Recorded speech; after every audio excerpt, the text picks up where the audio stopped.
The following podcast contains naughty language and ridiculous situations. Listener discretion is advised. This past Sunday, it was National Alien Day. And so how does America's favorite horror-themed squatter slash retail store Spirit Halloween celebrate? In the best possible way. Outside of actually selling live aliens in a jar, the horror-loving chain store has the alien xenomorph animatronic.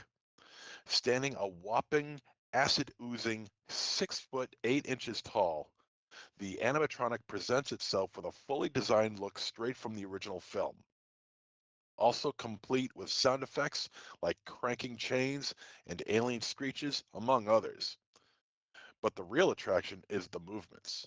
Torso with side-to-side action, and of course, the mouth opening to have his little Xeno pop out ready to impale whoever is unlucky enough to be near it. Naturally, something this awesome has to have a hefty price tag. And at $449.99, the price is definitely doable. And any parent with young kids are just going to have to tell them Santa just ain't coming this year. And welcome to Trick or Treat Radio.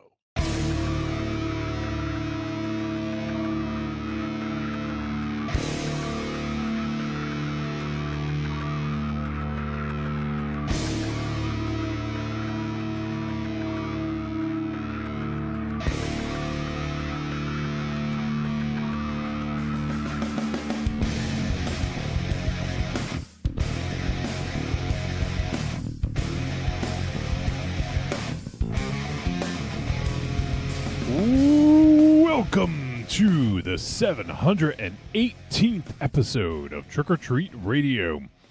Trick or Treat Radio is a stake through the heart of horror and pop culture. We wade through piranha-infested waters of streaming, VOD, and cult cinema in an attempt to find hidden gems to discuss so you can make informed viewing decisions. Episodes are streamed live every Thursday night around 8 p.m. on Eastern Standard Time on trickortreatradio.com. And the audio podcast is released on all podcast platforms every Friday morning and has done so for 718 consecutive weeks. Your hosts for this episode are Monster Zero. Cheers. Michael Ravenshadow. Mazel tov. And myself, Johnny Wolfenstein. And this week on the show, we'll be discussing the film Alpha, the French film from director Julia Ducournau. And we'll get into some other trouble, I'm sure. But, Ravenshaw, I wanted to ask, what did you think of MZ's intro? It was dope, dude. I thought he did a really good job. And I think that we're all winners for listening to it. What did he talk about? Halloween 3. I think it was no? the remake. Did you even listen to it? Yeah. He didn't talk about Halloween at all. What did he talk about? Halloween shirt. No, what did he talk about? Shirt. You're not even in the right galaxy. Yeah, what the fuck, dude? Oh shit, Mandalorian and Grogu's coming out. Oh yeah, that's what he fucking talked about. Yeah, I'm gonna waste my breath talking about that horse shit. That's what I heard. MZ, you're not going to go see that when you do your weekly films. You're not going to make Mandalorian and Grogu one of them. What? No, although I did when I went to go see Michael Sunday, the trailer for that was on there. So, and I'm like, oh, for Christ's sake, look at this horse shit. You didn't like it? No. No. It's because because now it's going to be playing itself all cute because it's got that little bastard Yoda. Now it's going to be. I guess that's what it's been. No, I understand that, but I mean, that little bastard. Now the merchandise is really going to come and blow up. It comes across like the so-called animated films that we get out of Pixar and. You know, with their goofy little humorous nonsense. And Jesus Christ. dopey-ass characters. It has Pedro Pascal in it, so I'll give it that. But, I mean... It's got Sigourney fucking Weaver in it. Yeah, it's got Sigourney Weaver, Pedro Pascal, I mean, two titans, yes, but, I don't... you know, Liam Neeson's a Titan as well. Look how well he turned out in the Star Wars universe. Liam Neeson's. Liam Neeson's. Yep, I like Liam Neeson's. I didn't say all Liam them Liam Neeson's. I said Neesons. Liam Neeson. No, I know. I'm quoting Key and Peele. Oh, okay. They do that. I don't know if you guys saw that all right, skit. all right. Yo, that Liam Neeson's. Yeah. Yeah. But you know what I do know? What I do know. But no, tell us about Neverland Ranch, MZ. They didn't go that far into it. No. They went from his performance as a child and all the way up to the release of the Bad album. Wait, he had a bad album? I thought they're all good. Yeah, which one was bad? The one named Bad. It was bad. It was bad. It was good It was bad. What year did that come out? Bad? 88. Yeah. 88. 88. So I think depending on timing, I think I was 11 or 12. And I remember being air quotes sick from school, and they were playing Channel 5 was playing the Michael Jackson's Bad video. It was before the internet, before whatever the fuck. I hadn't seen Michael in a while. And then he came out. I was playing with my superpowers action figures, and Michael looked different. Yeah. He looked real different to an 11-year-old. Like, I'm like, what the fuck? Do you guys know that he had vitiligo or vitiligo, however you say that? No, when I was 11. Vitiligo. Vitiligo, yeah. And they touch him. Yeah, And that's why that in the movie. Yeah. From what I understand, it's like, I mean, it's kind of like, I guess, it sounds like it's sort of like retconning it, but apparently to sort of go with that, he made his skin like look even, because otherwise, like, there's like patchiness of like white, so he just made it there's more of that, so he just made it look even. Oh yeah, I mean they were saying that in the 80s. I think first it was a spider bite was a rumor. No, that's MZ. That was the thing. That was a fucking I got vitiligo. caterpillar. No, but that was something that was said. But no, I'm saying, like, when you're an 11-year-old boy and the last time you saw him on TV was like with bubbles or like, you know, in the blue, military garb with sequins, you're like, huh, he looks different. But in this version, did they like do it so clean that like his dad was a really nice guy and really really endorsed his appearance? I mean, did they soften the blows? No, they did not. Yeah. Joe Jackson was a really good guy. The guy who played Joe Jackson was really awesome. He was terrifying.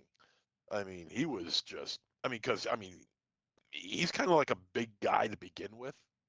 Yeah, right. You know, and you should see the actor who plays him facially. He looks just like him. It's scary. Yep. But like, there's only one scene in which he's like beating the shit out of Michael. And oh, Jesus, only one? That's a shame. Yeah, only one. Really? Come on Only now. one. Like, yeah, I expected at least. It's 3 or like the 4, raid though. It's a hallway scene, and they're like 3-decker. But yeah, it's really well thought out, real well played. The performance. Jafar Jackson was amazing as Michael, just incredible. He was basically channeling him. The way it's paced out is really cool. They touch upon the Pepsi fiasco and his hair catching on fire, and they didn't touch upon him working with Diana Ross in The Wiz. They didn't touch upon that. You were probably upset about that, yeah. I wish they did. Although they did, kind of like, I'm sure they must have filmed something like that, because they did show him reading a book of The Wizard of Oz, and they're showing they specifically show the Scarecrow. So I'm certain that they've had to have shot some scenes of him in The Wiz. They had Bubbles, but the only thing is with Bubbles is, it's painfully obvious which is the real monkey and which is CGI monkey. And it's like, ugh, boy, that's rough. But you know, the story's not about the monkey; it's about Michael, and you know, it's just just a well told tale, you know, and the performances on stage are just amazing. Jesus Christ, it's fucking ridiculous, and it sounded great, and it looked great. And, you know, he then talks about the victory tour, and they do the victory tour, and you know, doing not chiller, thriller, and He was- that would be yeah, he's gonna be something. doing the chiller. He's gonna be doing the chiller convention. The thriller chiller. And yeah, it was a good time. It's well worth whatever money you pay to get in because it was fun. I paid $5 to get in, so Whoa, you fucking knew a guy. Well, what if you had paid 30? Would it have been worth it? if you got that whole THX and I don't know, is THX even a thing anymore? I believe so. You know, I believe so. you know, not widescreen, but whatever it's called, whatever they have in theaters nowadays. I forget what it's called because we don't have it here. You guys don't have movie theaters? We have movie theaters, but There's- They watch. modern ones, They have a It's like the project. Flintstones. They have a the projector, and modern ones, they project onto the side of a building over up there which in Maine. pretty much I mean, With fireflies. They have the you know the On a closest sheet. modern movie theater is like 30 miles away. Oh, very cosmopolitan. Yeah, and that's what I thought. And soon we're gonna have a railroad. All right, let me catch up on the chat here. Corny's hanging out. He says, "What's up, guys?" Hey, dude. We got Joshua Libre. We got Angry Townsman, Fuck yeah. Wow. and Corny says Coleman Domingo was good in Michael. Yeah, He played that's his name. Joe Jackson. Yeah, that's his name. Coleman Domingo. Yeah, he was real good. He Yeah, was we scary. saw him recently in The Running Man. He played Bobby T, like the host of The Running Man, if you guys Oh, remember. That's the Oh, guy. Okay. Yep. Okay. Yeah. He was good. Yeah. He was good in this. He was really good in this. Give him a movie. He was also I've never seen it, but he was in Fear the Walking Dead. I guess he was in 109 episodes, so I assume he was in the whole series. Oh shit. Wow. I never watched it. Oh, you never did? MZ, did you watch that one?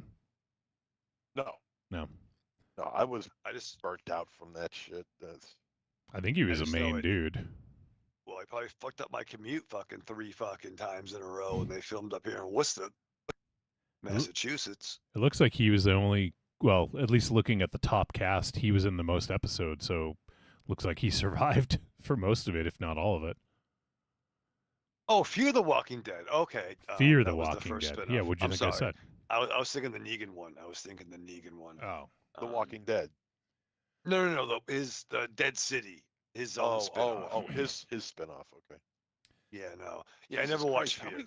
How many spin-offs are off of that I don't goddamn even show? fucking know. I think 4. Jesus I think Christ. that's That 4. is That's that is insane. mental. Yeah, that's mental. There was the original Fear the Walking Dead, Dead City with Negan and the brunette, and then I think Daryl and the gray-haired girl got their own show.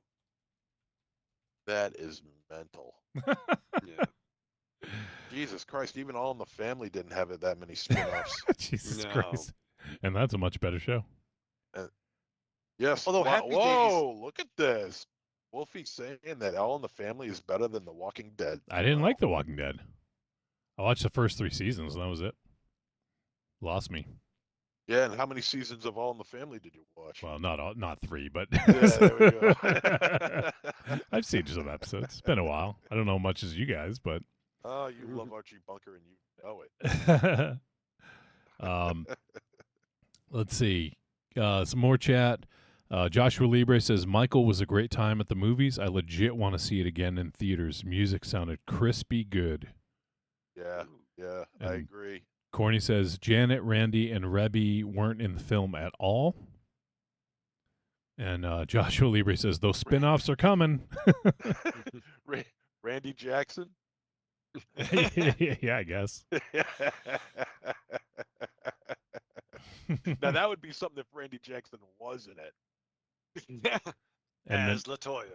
and yeah, Joshua Libre saw it in IMAX. He says, "Yeah, IMAX was sick. I want to see it in Prime." Yeah. Yeah, that's what I was trying to think of. IMAX. Yeah, seeing that in IMAX must be amazing. Jesus Christ. I'm surprised he come back to Earth after that. Jesus Christ. No, it's And really no the in concert shit is great. You got to see this stuff. It's amazing. I kind of struggle with the MJ. who directed it? Oh, Antoine Fuqua. Yeah, yeah, okay. Yeah, Antoine Fuqua. Yeah, that boy good. Yeah. He's typically known as like I mean, he does like a lot. He's done action movies or like dramas, like intense like things. So I'm surprised. Well, I'm not surprised, but this is definitely, a little bit different. Like he did. Oh crap! What are some of the others that he did? I remember he did The Red Line. Was that it in like the '90s? The Thin Red Line? Thin Red Line. I think. Was that it? I'm trying to remember. I remember he had a movie that came out when I worked at the theater. I don't know if it was that. It might not Was have it a been war that picture one. with Bruce Willis? With like a red poster and like guys Oh, military he dudes. he did direct The Replacement Killers though. I remember that one. Oh shit. With Mira Sorvino and Cheyenne Fat. Oh yeah. Yeah. He did Training Day. That's right. Oh Okay, Jesus. Training Day. He did Oh, that movie. King Arthur from 2004. Olympus Has Fallen, The Equalizer, Magnificent Okay. Seven from 2016, The Equalizer 2. Yeah, so he's done a bunch of action stuff. But No Equalizer 3, the prequelizer. no, there is an Equalizer No? 3 apparently in 2023 it came out. Oh, please let it be called. It should be called the Threequalizer. Yeah. Oh no, dude. Then you have the prequelizer. The How he prequelizer. became or the Sequelizer. Yeah. The Equalizer, the Prequelizer, and the Sequelizer. Wow. I mean, it just writes itself, right? It does, Oh, my doesn't it? goodness. If movies were honest. There you go. Evil Corny says Coleman Domingo was good in Fear of the Walking Dead. And then there's Fear the Walking Mod. Jesus. Tears of the Sun. Oh, it must have been another Fuqua. Fuqua. Cool. Well, glad you enjoyed yourself, MZ. And I did. when was the last time you went to the theater, Raven Shadow? See a Fuck. Marvel movie, right?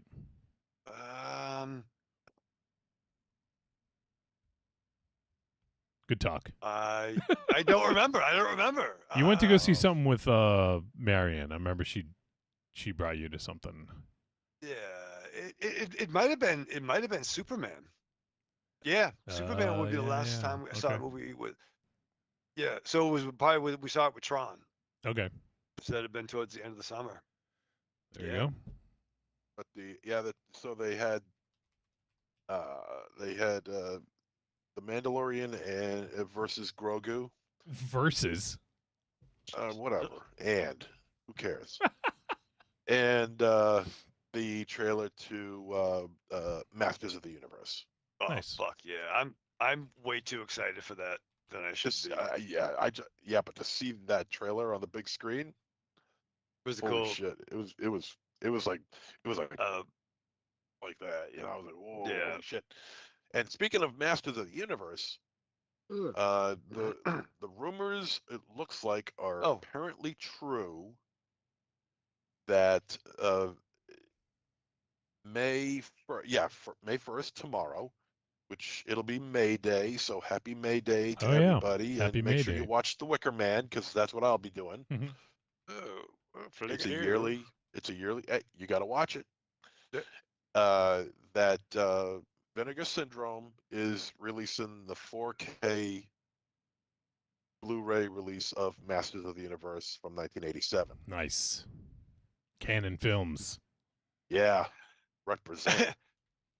Tron and I tried to rewatch that, I think, a couple of years ago, and it's pretty bad.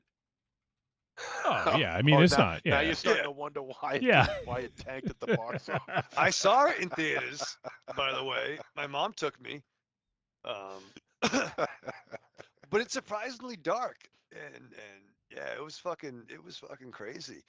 Um, speaking, well, I mean, here's the thing, Coffin Corner, we do have a couple, but I believe it was Roger Sweet, one of the main yeah, yeah, creators. Like, I mean, it took a village, to my yeah. I understanding. saw There's that. a lot of folks, but Roger Sweet, who's one of the founding fathers of Yeah, He-Man and the I Master saw of the that. Universe. Hopefully, he got to see that movie before he passed.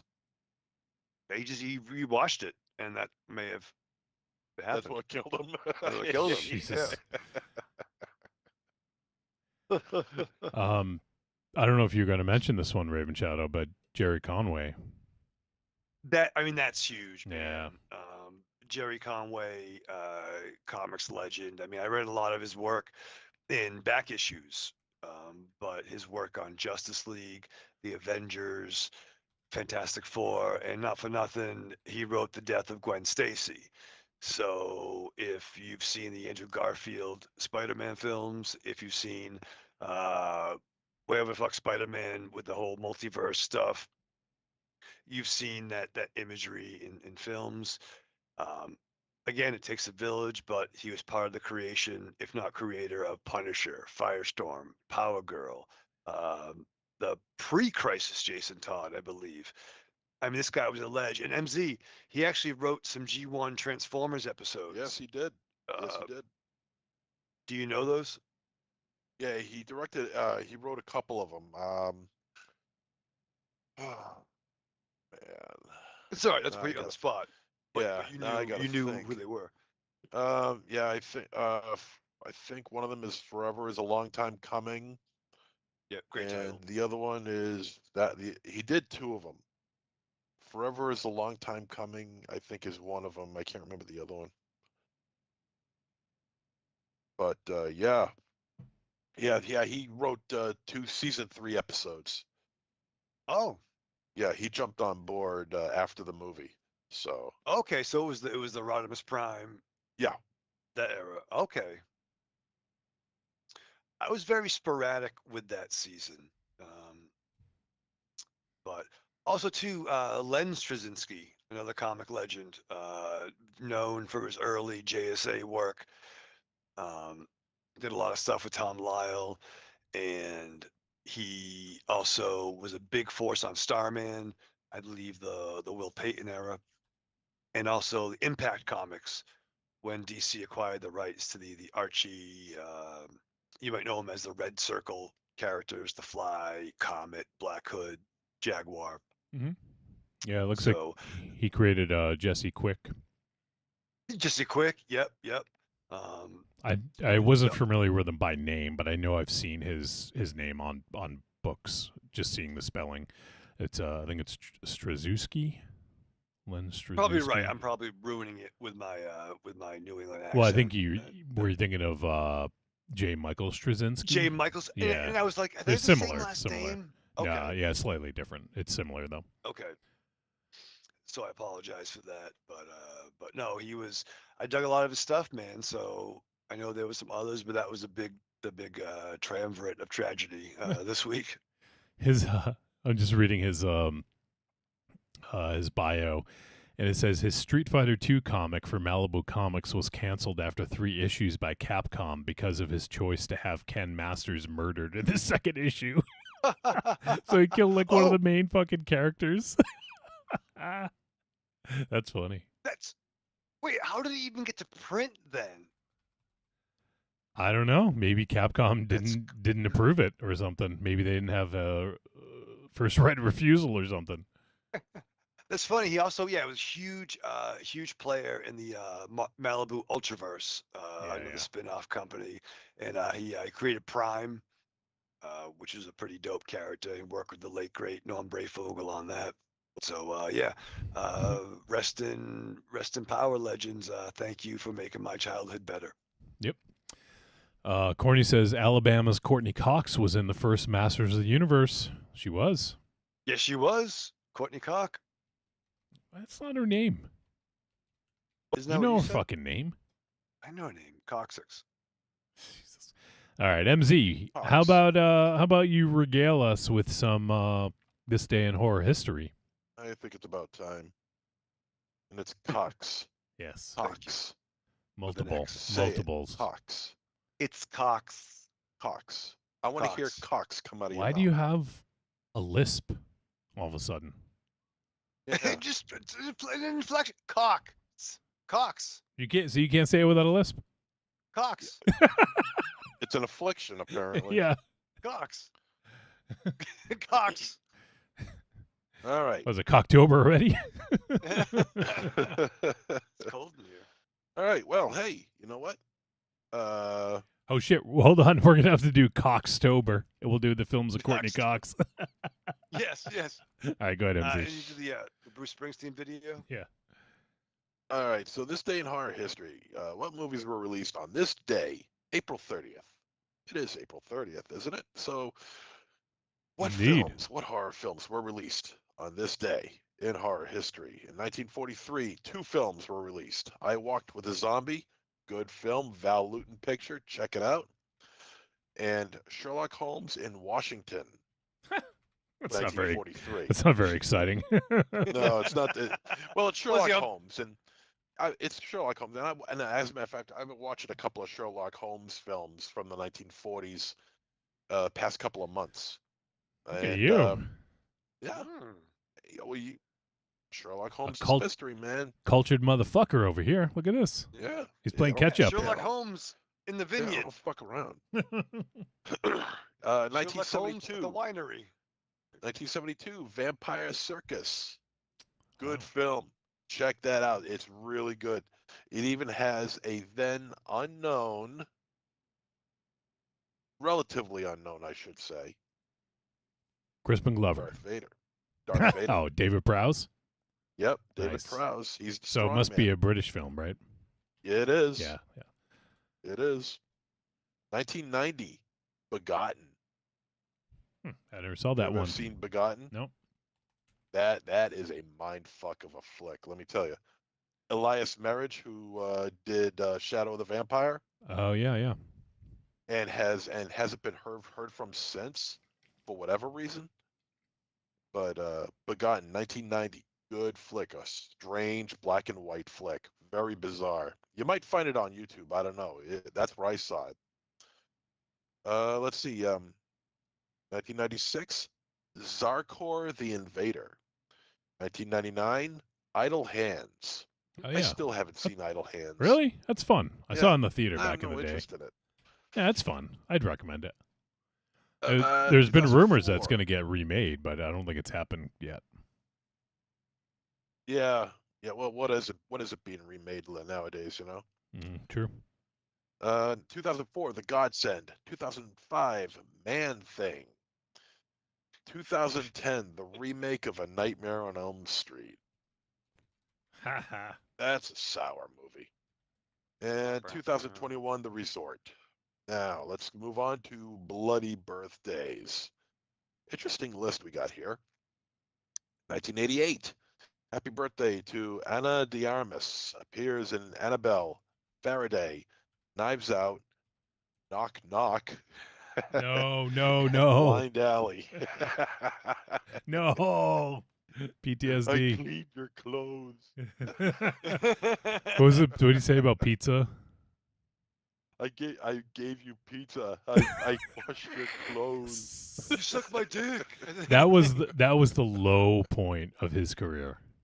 Keanu Yeah, Reeves. yeah. That was the That was low point before Wick, and then he Yeah. just rose back up. Yeah. That might have been he needed between that. wicks. That might have been like he did a favor Betwixt, for a betwixt and Betwixt. He was betwixt and between Wicks. wicks. He was betwixt wicks. 1982, Kirsten Dunst, who appeared in the film's Interview with a Vampire and Woodstock. 1975. Excuse me.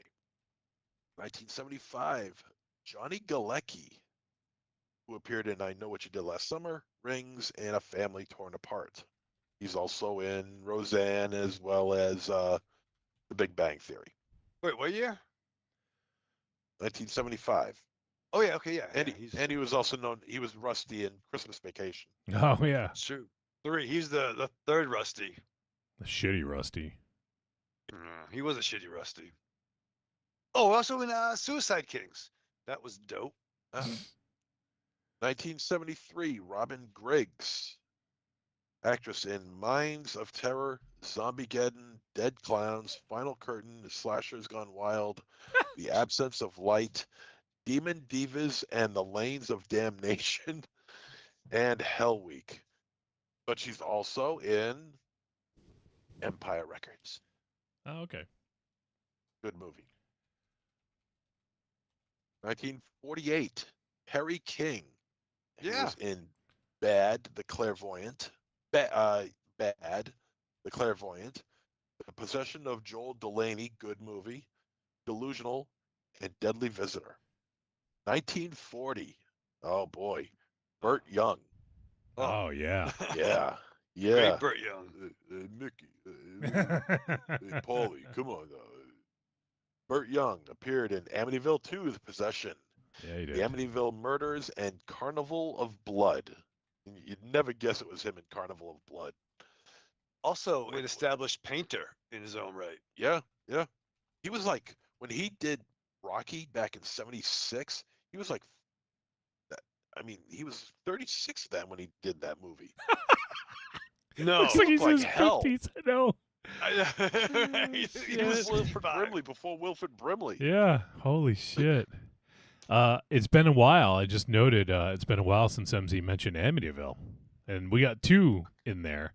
Yeah, But off the same actor. it's been months, which is amazing because you went like maybe like 2 months in a row, like 8 weeks in a row, I should say, with like mentioning fucking Amityville and then nothing. Yeah. So let's see if Raven Shadow can go all 1926. episode without mentioning Smallville. Yeah, right. Well, let's see where this leads us. We're leading farther away from that time that show aired, so it looks like we might be in the clear, but you never know.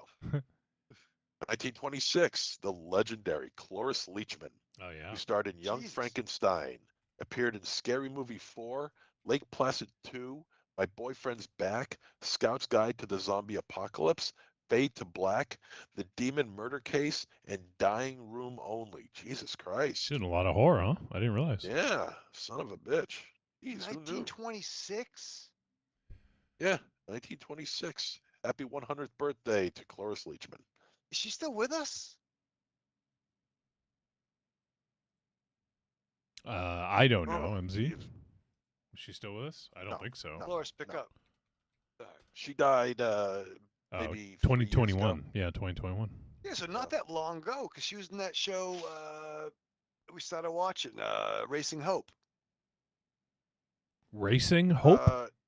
Yeah, come on, Hope, I'm gonna race you. No, raising. 1918. Don Richardson directed many TV shows, including The Munsters and Lost in Space. Oh dear. Let's stick with The Munsters and say happy birthday to Grandpa Al Lewis, 1910, who took his turn as a horror host on Super Scary Saturday on TBS. I remember that. And of course, Grandpa on The Munsters, as well as the Munster movies. Yeah. Yeah. Yeah. Fuck the FCC. Yeah. 1901, David Manners, who starred in Dracula, The Mummy, and The Black Cat from 1934. And finally, in 1891, Jesus happy Christ. birthday. I know, Jesus Christ. It's amazing that people could have been in horror films being born in the late 19th century, right? Kid Wagner, who appeared in King Kong, 1933. And happy birthday to one and all. Yes. Happy birthday to everybody. Well, Yes. Raven Shadow, at least MZ didn't go back to what, the 1400s? Was that when Yeah, right. Shakespeare was Yeah, born? Yes, Shakespeare, who somehow wrote Unmasked Part 25. Yeah, exactly. Turns out he also He also directed Bride of Chucky too. He wrote Bride of Chucky. Who knew? 1412's favorite son. All right, there you go. So thank you, MZ, for this day in horror history and bloody birthdays. You're welcome. All right, so what else? What else we got here? Raven Chow, you got anything? You prepare anything? I'm going on a road trip this weekend. You are, huh? I am. Down to Rhode Island. Yeah, going down to Rhode Island. That's quite the road trip. Yeah. We're getting a hotel though, Wolfie. It's dope. I'm staying overnight. We're gonna party. Wait, are you going on vacation or are you going on vacation? There might be some vacation after the event, but not before. That'd be rude.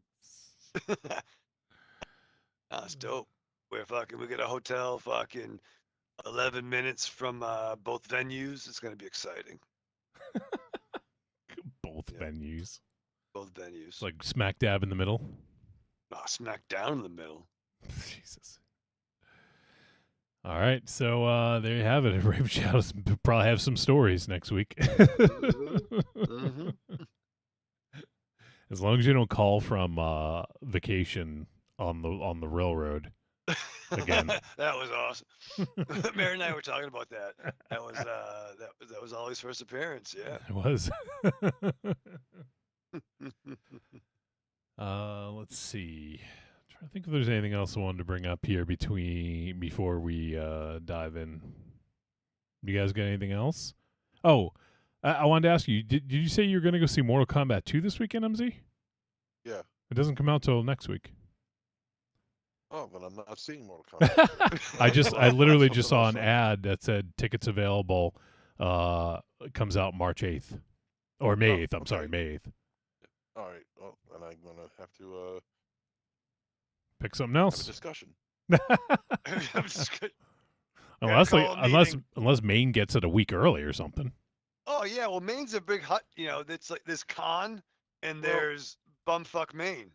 Yeah. Well, they're so behind on everything else. They should be ahead on something. Yeah. Actually, what they're getting is Mortal Kombat Annihilation.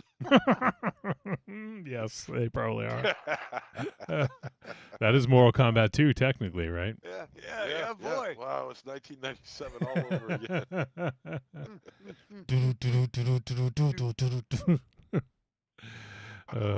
That'd be funny. Mortal Kombat. Mortal Mortal Kombat. Christopher Lambert. What a fuck.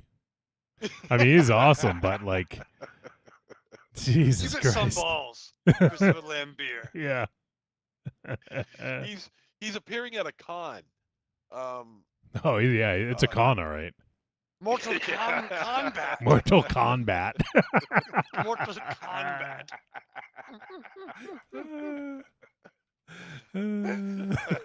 14 bucks at Mortal Kombat. Hey, that'd be $200 for a picture. Hey, I'm the Highlander. there can be only one.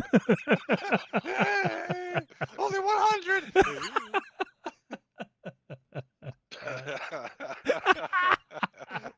And he's gonna cough up a fucking lung. Could hear that he was sick. I'm Raiden. Mortal Kombat. Yeah, it's Mortal Kombat. There can only be one, so Yeah. pony up. Yeah. Oh boy.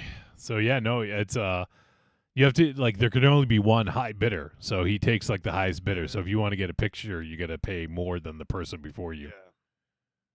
We'll cut their heads off. Or that. I mean that works. Yeah. Angry Townsman Alright. says, "Goodness, I had the Mortal Kombat soundtrack on cassette." Yeah, dude. Wow. Uh, I had it on 8-track. No, you didn't. I had it I on had a few I had it on masters. CD. I remember that. On vinyl. Evil Corny posted he posted a gif of Christopher Lambert as Raiden. What a fucking who cast that bullshit? Christopher Lambert as Raiden. Come on. Dude. Really? Hey, The right actor for the right part, bro.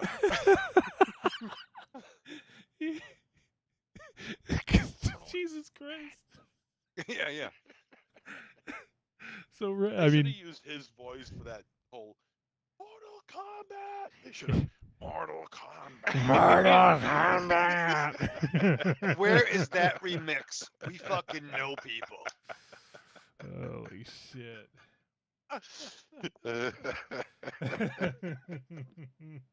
Uh, Hey, there can be only one. Hey, hey, I'm playing an Asian god. Oh. Oh.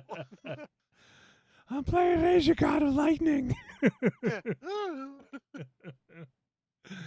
Pay my electric bill. Yeah. Does this mean I don't have to pay my electric anymore? Here, National Grid. National. I want to make a payment. Oh shit! Joshua Libre says, "Who's better, Lambert or James Remar as Raiden?" Wait, was Stop it. James Remar Raiden? Oh, probably animated, right? I don't know. I gotta look that up. Or if that's just maybe he's just I don't know. Maybe let's see. Mortal Kombat was Lambert in like both movies? I'm trying to remember. He was in No, 1 and 2, wasn't he? No, because it was one of those things where the studio thought that they were bigger than the brand. That's why they fucking killed off Johnny Cage, like right from the jump. Did we all see Oh. that in theaters together? Oh, that okay. So yeah, James Remar was Raiden in the second one in Annihilation. Holy shit. yeah. I forgot that like a suppressed Yeah, memory. I from, totally like, did camp. too. It's got Let's see. He was just at Chiller Convention this past weekend. James Remar was. No. Lambert. Oh, That'd be $429.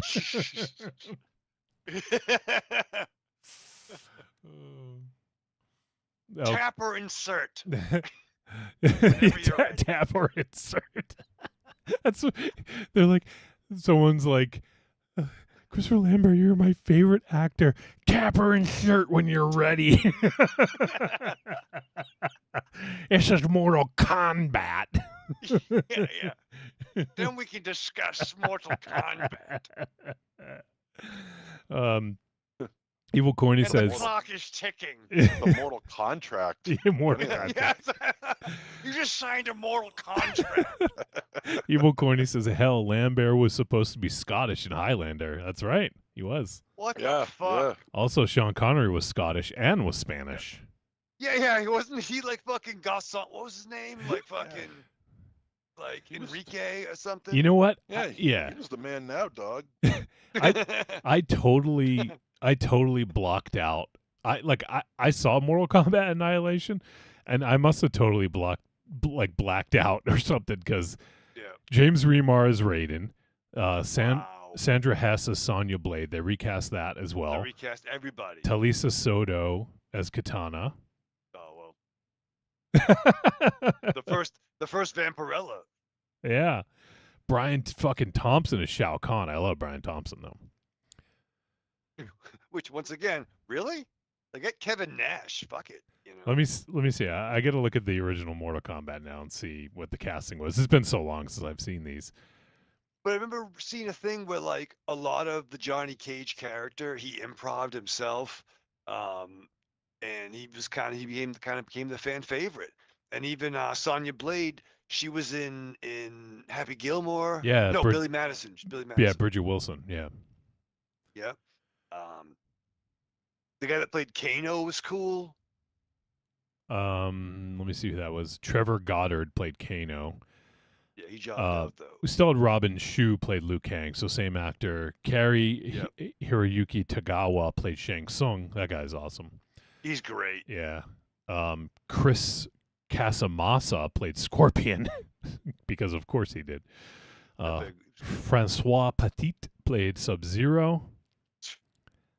Let's see who else is. Yeah, like Peter Jason as Master Boyd. Shit. Oh my god, it's been In the first one? First one, yeah. It's been so long since I've seen those movies. Holy shit. I saw him about 15 years ago. I saw him in the theater. Like I don't think I've seen Oh, him same, since. same. Yeah, I don't think I've seen him since. I mean, they came out like 30 years ago, or the first one did. 31 No, years definitely ago. saw both in theaters. Yeah, yeah. I know with at least with the first one with R and Aries, but no, I bought like a double disc set for when the kids were little in different continuity and show it to them. You know, they were getting Yeah. older. You know, and the first one still held up, but yeah, 2 is so bad. Let me look at the casting for this new one that's coming out. So it thankfully it is a little bit more diverse. Yeah. It's got Carl Urban as Johnny Cage, which Yeah. I mean Carl Urban is the fucking man, so he could. I kind of wanted the Miz to be Johnny Cage. You know, I mean, I could see it. I read He an wanted to be. interview with him. I read an interview with Carl Urban saying, upon his being cast in this movie, he says, you know, basically he says, you know, I'll do it, just don't fuck it up. Yeah. Yeah, he's kind of a nerd. He's kind of a. Yeah. I imagine he's a fan of the property, but yeah. I mean, he's just fucking awesome. I mean, everything. I can't even think of too many things he's been in that are like not good. Like, but I watched the fucking Pete's Dragon fucking movie he was in, and it was good. he is like so fucking good as Billy Butcher and the boys. It's just unbelievable. Diabolical. But oh shit, I didn't even know this. He was an uncredited. He's a stormtrooper in the Rise of Skywalker. There was a bunch of people who like were uncredited as stormtroopers in those sequel movies. Yeah. That's funny. Was Christopher Lambert one of them? No, it should be though. Should be. And he's in. I guess he's playing Raiden in the new. Mortal Kombat film. I only saw the first. Who's playing one Raiden once. in the new Mortal Kombat? No, it is an Asian gentleman. It is an Asian gentleman. Yes. Okay. Because I didn't not watch. Christopher Lambert. I can do it still. Listen to this. Mortal Kombat. It's Tadanobu Asano is playing Lord Raiden. The Asian god of lightning. That name sounds familiar. Later. Yeah, he was in the Thor movies. He played Hogun. Okay, part of the Warriors 3. Yeah, okay, that's right. Yeah. Okay. Yeah, I didn't recognize the name at first, but that's right. Yeah. Yep. Oh, he played him in the first Mortal Kombat of like the one that came out like 5 years ago. 2018, I think, which I liked. 21. Okay. I think it was one of those like pandemic, like it dropped. Yeah. And I watched it on a Saturday. Yeah. Yeah, if I remember correctly, I think I don't even, did that one hit theaters or was it just digital? Because of the might pandemic? have been one of those both at the same time things. Yeah, that might be it. What are you gonna do? Yep. I mean, Yeah, I mean, this one looks fun. I mean, it's got a crazy cast. It looks like it's just kind of bonkers. So I'd like to see it. Yeah. But yeah, all right. Well, there you go. Comes out May 8th. Yeah. Man, Mortal Kombat. Give me my money. Little contract. Yeah. And you know what? I'm not buying into his name as being pronounced as Lambert. It's Lambert, all right? Evil Corny says there should be more Dread films. Yeah, he was awesome. I thought he was great in Dread. I thought he Carl was Urban. repping it. There was talk of doing a show with maybe him doing it. I thought I read something like there was talks. They have to have Scott Ian has to play like a fucking like foot soldier that gets killed. Yeah. Or something. All right, we should start to move on. We get some trailers to discuss. Oh fuck. One dropped today that we had to pivot. I had a couple set up that MZ sent a few and I found a couple. But we had to do a hard pivot because one big one came out today. and it was shared by our boy Carlitos.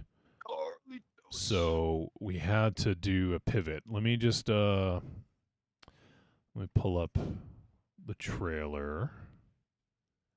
All right. So yeah, so we got a couple here. There's a few I wanted to do. We'll see how many we can get through. But the first one up we're gonna do is the new trailer for Resident Evil. Ooh. And this is the one from Zach Kreger, director of Weapons and Barbarian. So, you know, we've seen. Oh, hold on, let me pause the trailer. Obviously, we've seen. We did the most recent Resident Evil movie, Carlitos had us do it on the Patreon takeover like a couple years ago. Was it Raccoon City? Yeah, last year or the year City? before. It wasn't terrible. It wasn't great either. I also haven't seen all those other Mila Jovovich ones. Mila films. Yeah, I only saw like the first one or two maybe. They're okay.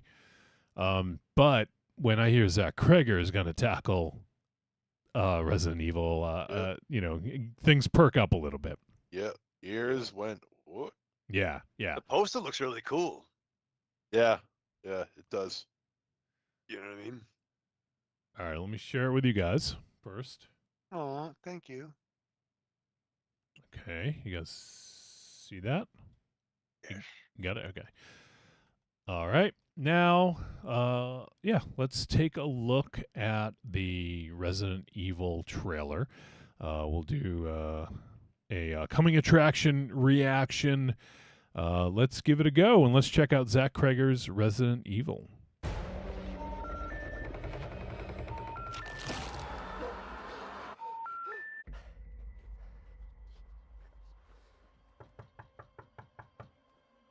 Hello? It looks like the beginning of Barbarian. I had a little bit of a problem on the road. I was wondering if I could use your phone. Hello?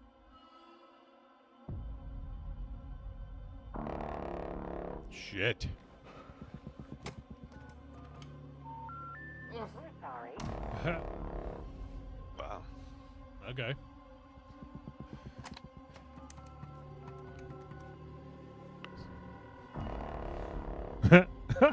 I like how they use that as like a fucking jump scare. Look, Yeah.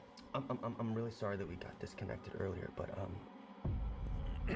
some things have happened.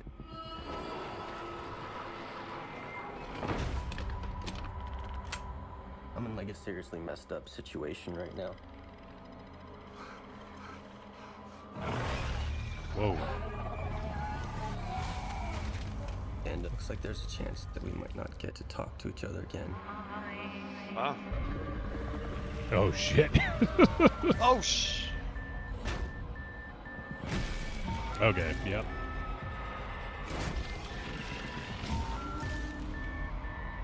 I just wanted you to know.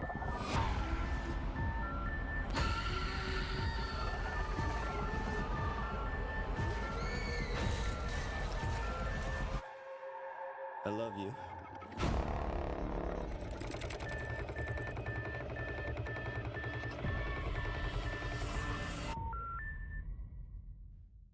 Wow. Okay. Hmm. Interesting. Yeah. Oh, pause it there on the logo. It does, like, if it didn't say Resident Evil, I wouldn't know that was a Resident Evil movie, and Yeah. I kind of like that. Yeah, But yeah, me too. I wonder if fans of the game are going to be upset by that.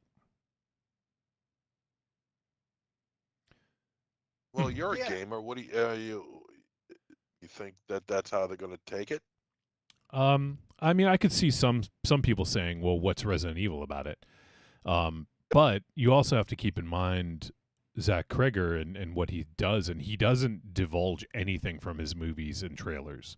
That's true.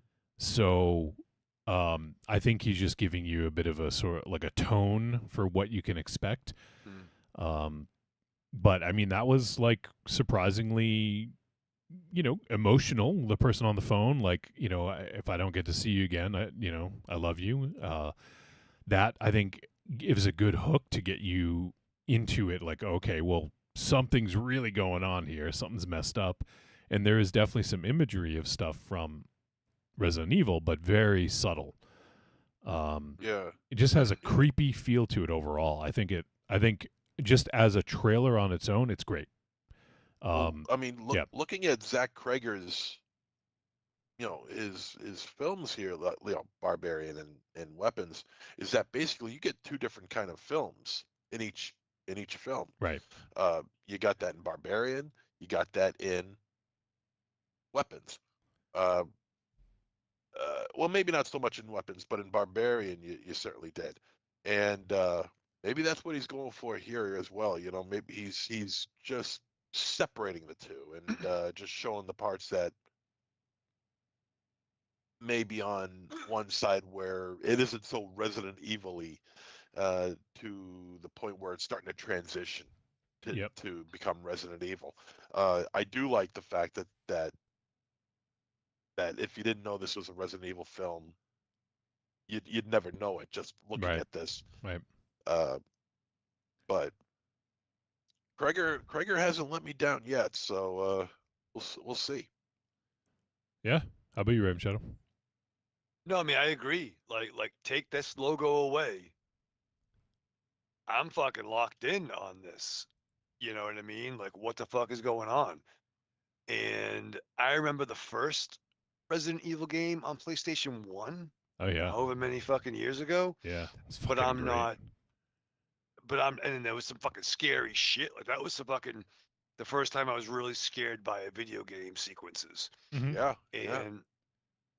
and again, I know the Mila Jovovich franchise is its own thing, but like there was never a character like her in those games. So I mean, how accurate is that Right. True. to the True. game Well, stuff? she played what I haven't played Jill in so long. Valentine, I Jill think. Valentine, Yeah. yes.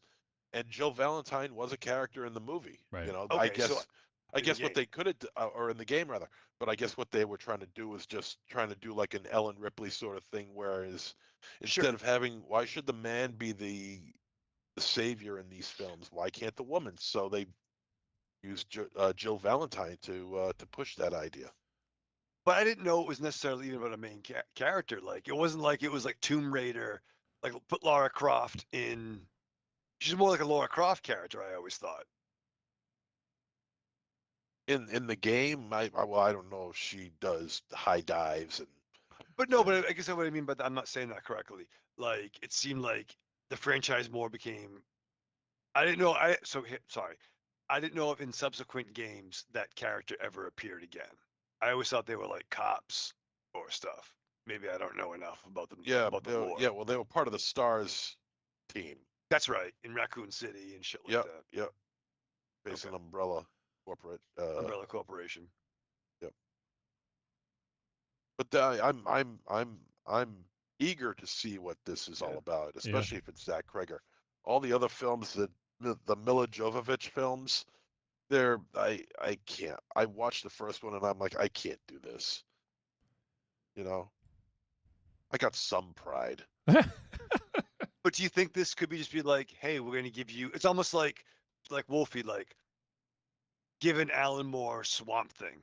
Well, this is what I'm going to fucking do with this property, Right, or like giving Grant Morrison, oh, I can control the X-Men and Justice League. This is like, oh, give me a property that's known for like, lack of a better term, teeny bopper popcorn picture, and give it some fucking teeth. Mm-hmm. Yeah. Like how you like me now. But ow. Mhm. Yeah, we'll see. I mean, the trailer looks great. I'm super excited to see it. So, all right, let's. You know what? I was gonna do another one, but I kind of am curious about this one. Speaking of comedians turn director, this might be a good one to do. Let me just see if I can find Is it from The Amazing Jonathan? No. I hope so. Here we go. right, so let me find this. No. Let me share it with you guys. It's not Rita Rudner, is it? No. A Rita Rudner joint? Rita. Rita Ripley. I really do, so I don't know anything about this. I think it is a horror movie from what I can tell, but I'm not 100%. I'll tell you who directed it after if it doesn't say in the trailer. But okay, this is a trailer. The name of the movie is Verity, and yeah, I don't know anything about it. I don't even have a synopsis. So let's just do it. We'll see how what this looks like. So it's called Verity. It's caught in the ring. It's got Anne Hathaway. Okay, so it's based on a novel. Trick.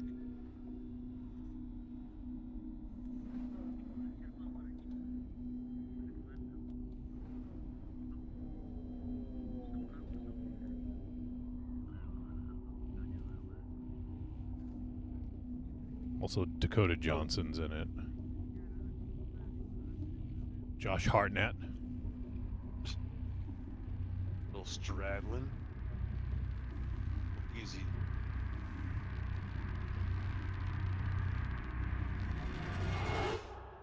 Oh shit! Shit. I like where this is going.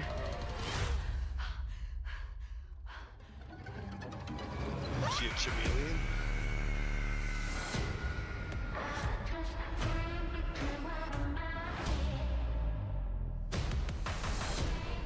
Even with my generous warning, you're going to continue to ingest my words. Oh wow. That's sexy talk.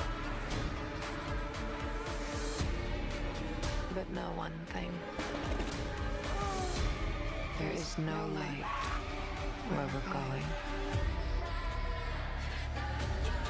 Darkness ahead.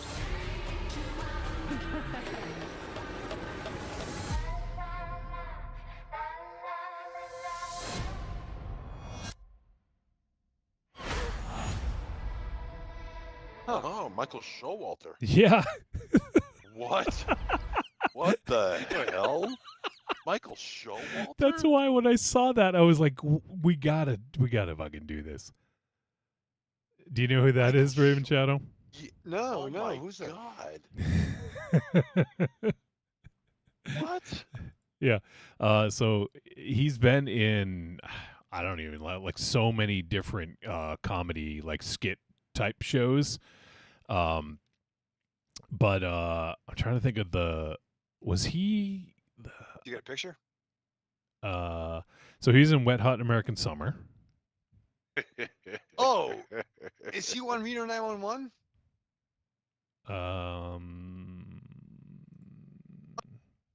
I'm sure he was in it. I'll look on the Google. Well, yeah, I was gonna go down he was, so he played a character in Reno 911. I don't think he was one of the main stars of it though. No, he wasn't. Yeah, no, he appeared like as bit characters. Yeah. But he was in The State is the big one. Oh shit! Yep. Yeah. He was I'm your dad, now I'm done. Yeah, and I'm out of here. I'm out of here. Yeah. I can't. I couldn't remember the character's name. That's why I forgot to. I didn't say it, but yeah, that was. Oh my! Wolfie, you genuinely didn't know that he directed this? What? Wait, what? No, that's why I did the trailer because I saw that he directed it. Okay. Yeah. No, well, you made a big thing about how you didn't know who directed it, and you're kind of wondering, and then we come up with this name. No, I was it's like- keeping it from you guys to surprise you. Oh, so that's why I didn't say Yeah. initially. All right. He so said you knew. he said Okay. he all said he wanted us to see unless they showed it beforehand. Right. I was going to keep it secret until right. I am.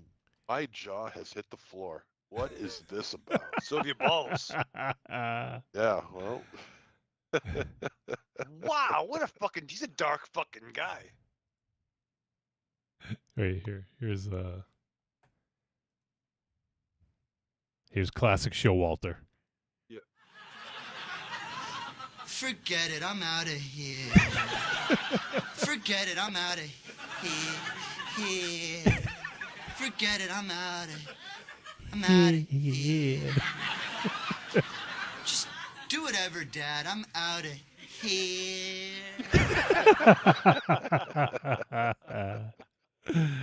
Oh shit! So yeah, Wow, Michael Showalter is directing now. I am blown away. Yep. Yeah.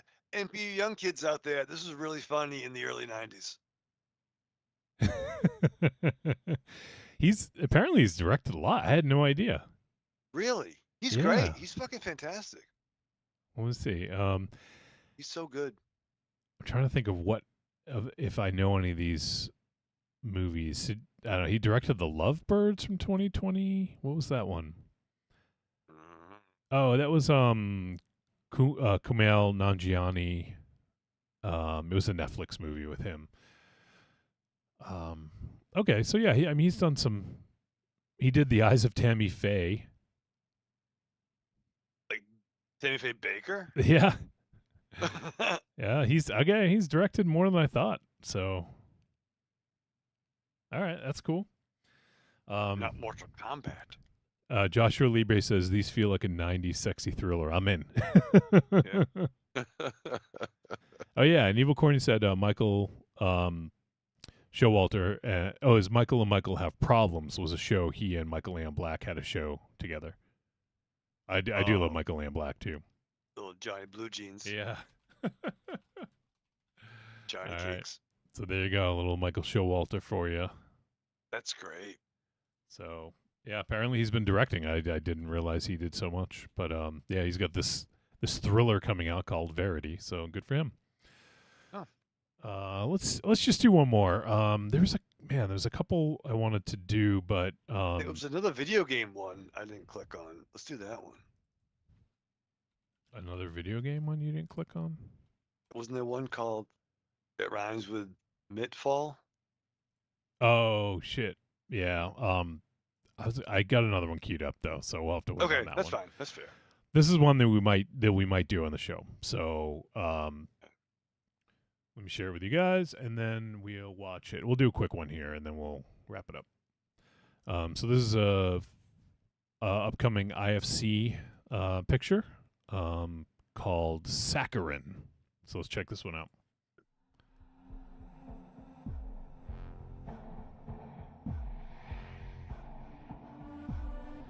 I don't like people eating on camera. Thinking of signing up to do this thing. What thing? Oh, just a gym program thing. The reason why you can't lose the weight is because you can't stop. These generous donors will be your first patients. Ugh. It's mostly calcium phosphate. What? Human ash. Human ash. I'm Whoa. gonna look away. Holy shit.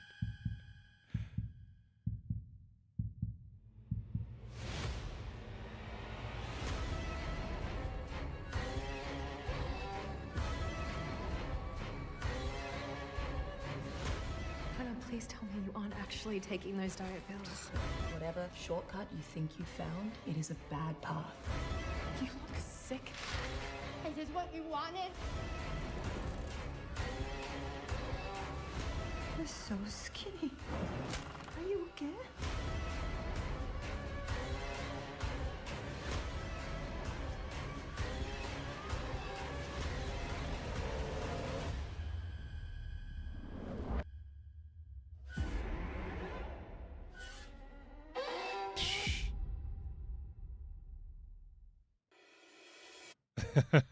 All right, what do you think of that one, MZ?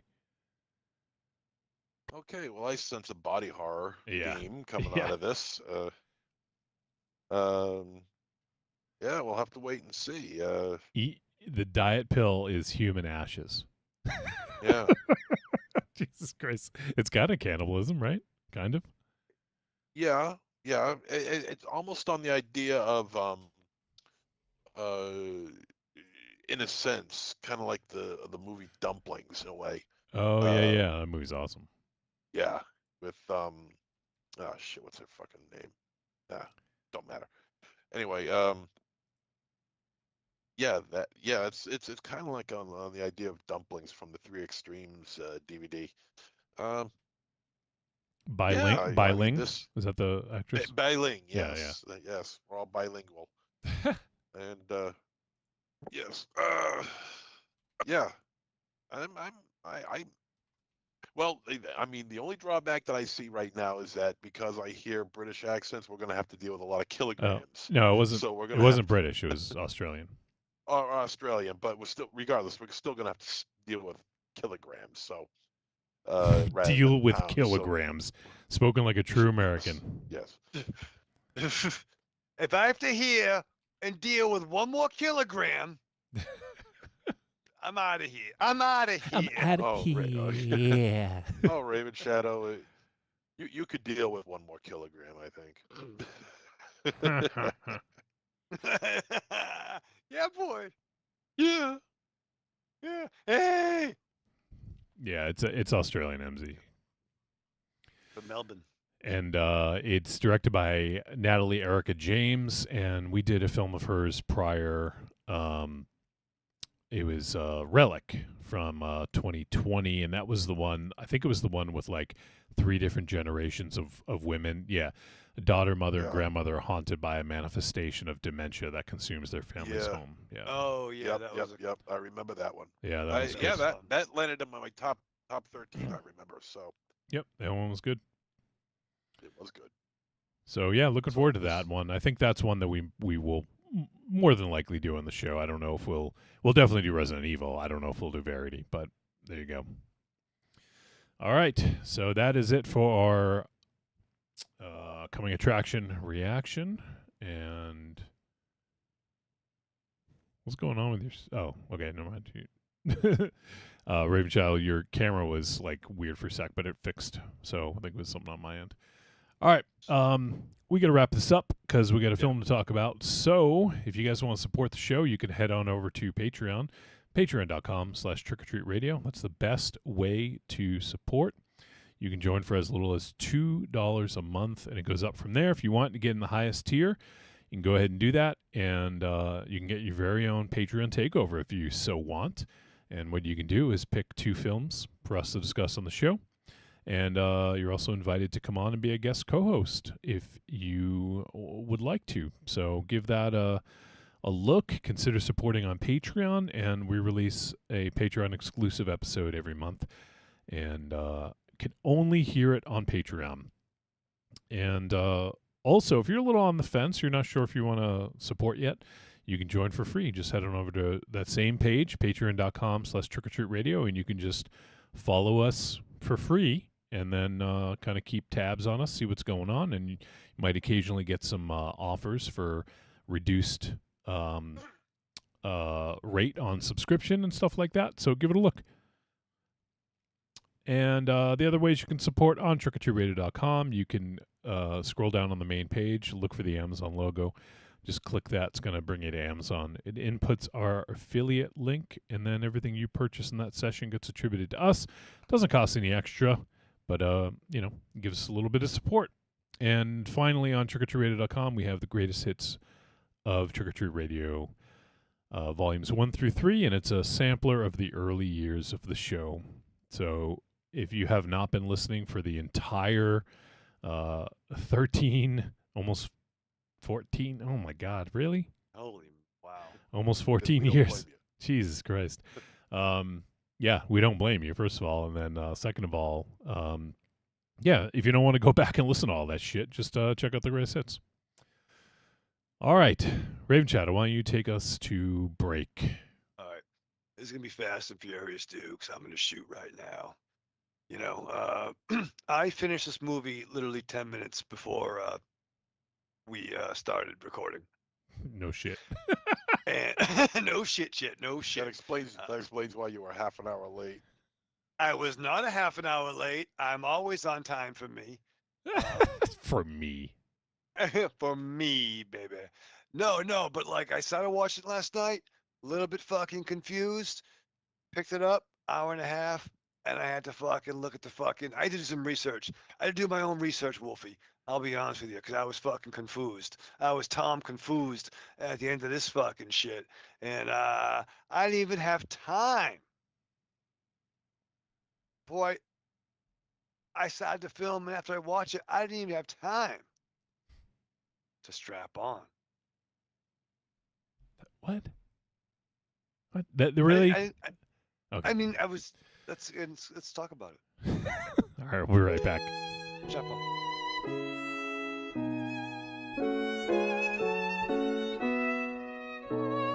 Guests of Trick or Treat Radio stay at the luxurious Raven Chateau, located on the back roads of beautiful Leicester, Massachusetts.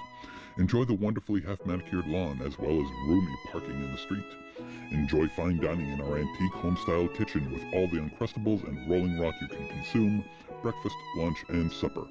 Sleep in our beautiful twin beds with our unique cat hair, dog hair blend pillows, accompanied with our special DC, Marvel, and X-Pac motif throughout. And for a limited time, if you say Bombaleo when checking in, you'll receive 15% off your next stay. The Raven Chateau, where quality matters, and home to the world's largest urinal.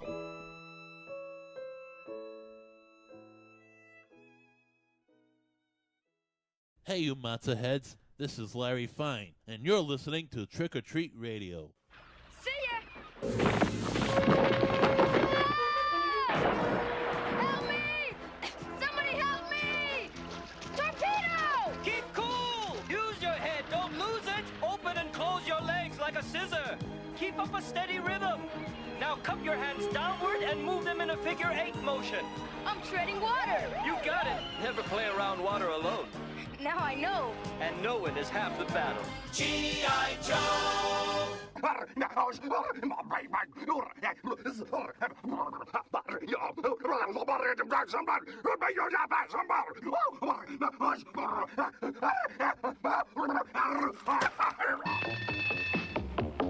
I'm tired of candy, tired of gum, tired of hunger, and food that's no fun. I'm tired of pretending I don't like spaghetti, but school lunch keeps me roaring ready and rock steady. Pizza, spaghetti, burgers. With Chow Daddy in your school cafeteria, it's the fun place to be for lunch. Desserts. Prolonged exposure to Trick or Treat Radio may result in one or more of the following ailments: dry cough, wheezing, runny nose, loss of teeth, ingrown toenails, jaundice, ear hair, fallen arches, scabs, warts, welts, abscesses, bloody stool, whitening of the gums, blurred vision, hot and tight bustle, excessive earwax buildup, collapsed lungs, alcoholism, Lou Gehrig's disease, shrunken testicles, severe acne, vertigo, clubbed feet, weight gain, weight loss, flared nostrils, swelling of the anal glands, urinary burning, protruding tail, kidney failure, and inverted nipples. If you suffer from any of these physical problems, seek professional medical assistance immediately.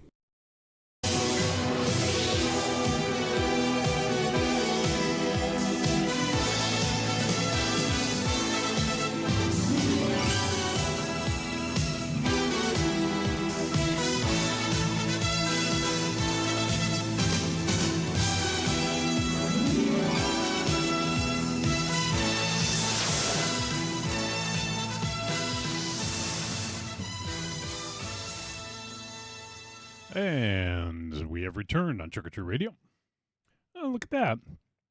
Oh. he was late by like five seconds. Parsecs. 5 seconds. All right, well, it's time for our feature film discussion. And this week, our feature film is the film Alpha. Let me just pull up the details here. All right, Alpha is rated R, and it is 2 hours, 8 minutes.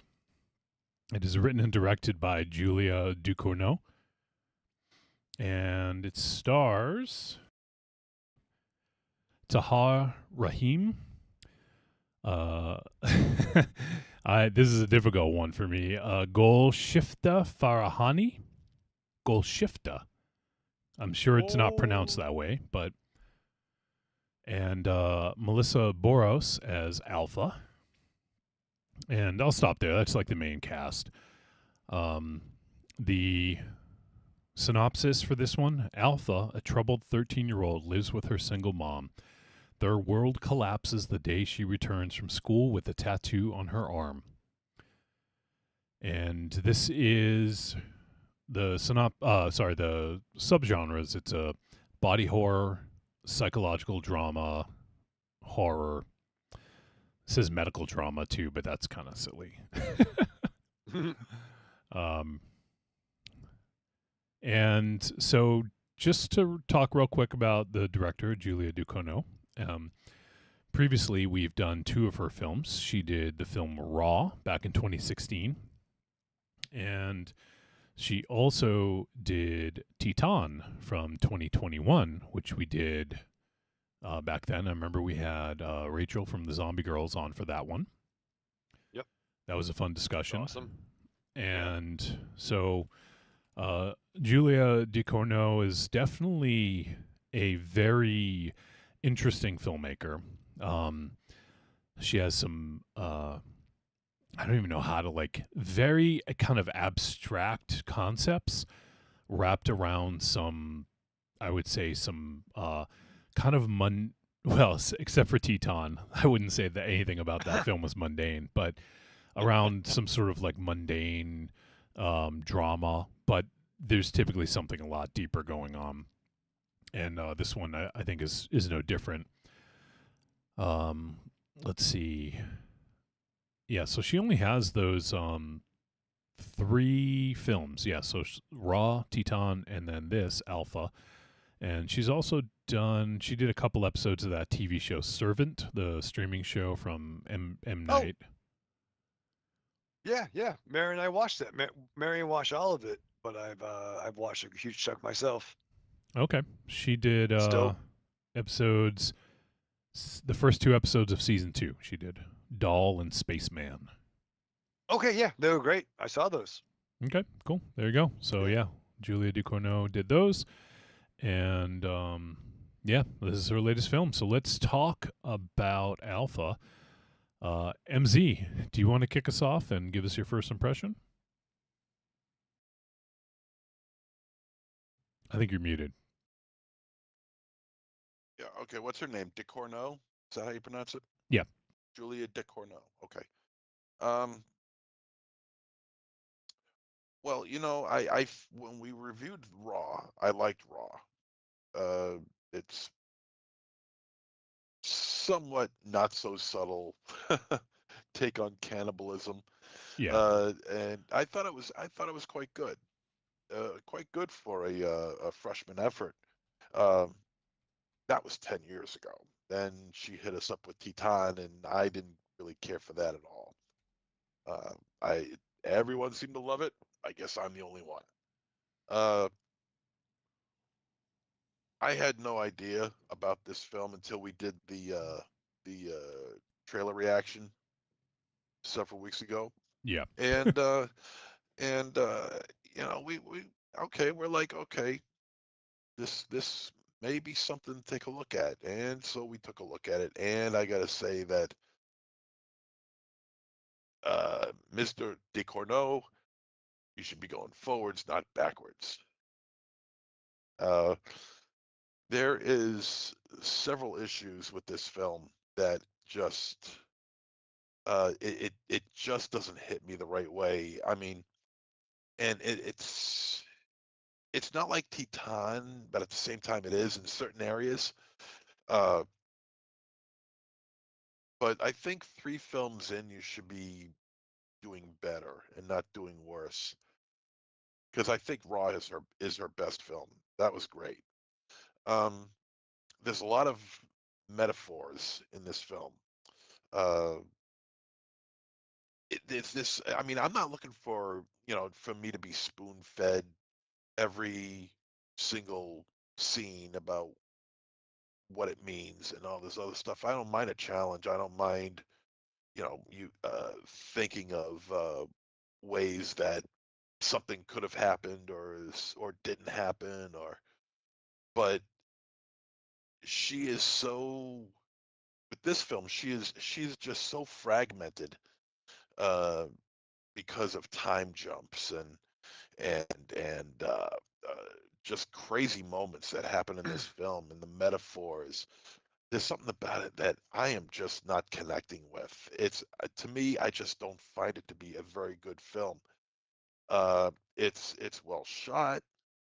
It looks good. I think the lead actress who plays Alpha uh, has a sensational look. She has a very striking appearance about her that is just made for the camera.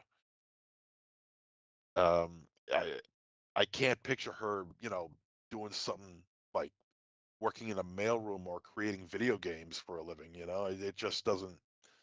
What the You know, fuck was that? I just can't picture that happening. So she belongs in front of a camera. But It's I'm gonna very stop right. directed.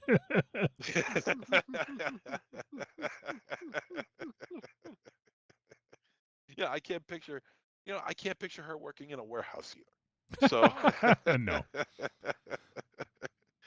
so so yeah, I had issues with this movie. Okay. Raven Shadow. Obviously, you talked a little bit about your experience with it, watching it right before, and then kind of trying to take it in. But what else you got to say about this? Yeah, I remember pieces of Raw, if you will, but I really remember Teton, and that was our first teaming up with Rachel from the Zombie Girls and the More Deadly podcast. And watching this film, I was like, "Where's Rachel when I need her?" Because I was a little confused at times. I definitely got the metaphor it was going for. I definitely felt it was set in times past. Like I definitely got like a 90s vibe. I think at one point Alpha has a Coolio poster in her bedroom. Um, and at times this was very raw, no pun intended. And there was a lot of jumping around. There was a lot of metaphors to things that were going on.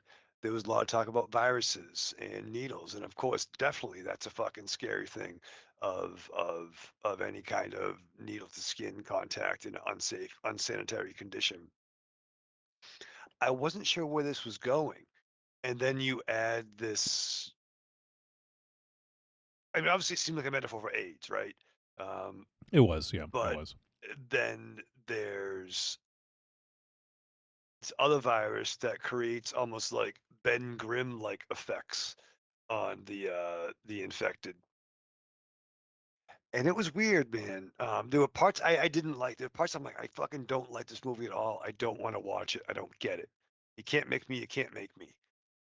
And then I'm like, oh, okay. Did you they're really doing say that this. to yourself? You can't make me watch this. I did a little bit. You can't make me, Wolfie. You're not the boss of me. But then I did. And then it kind of clicked for me. And then it confused me. I don't know. I want to talk about it. Let's see what happens. That's what we do here. Let's do it, baby. All right. Yeah, this one, it is difficult to collect your thoughts, I think, about this film. It's interesting because just hearing what you guys both had to say, I feel like, in a way, I feel like this is her most complete film in that it what am I not I don't know if I'd say complete. What I mean is realized yeah, like I feel like what she was trying to do, she was able to achieve. Now, I don't know, it's been a while since we did Raw, and Teton I thought was really good at times, and then other times was like slightly seemed like it kind of lost its way a little bit. Yeah. And if I remember correctly, the last like half of Teton was almost just like a straight up drama. Yeah. If I remember correctly, whereas the beginning was very like outrageous, at times. I mean, there was a human fucking a car. Right. So, but this one, I feel like it has a good tone throughout, like a a I guess it's just like I feel like this one is just all the way through it achieves what it wants to. It doesn't have these like splits of feeling one thing and then all of a sudden kind of changing, and I don't know, like I feel like it definitely is the most realized from start to back. But I thought it also had some really interesting concepts. I thought the infected were really fucking cool. Like that's something I don't recall seeing before, something like that.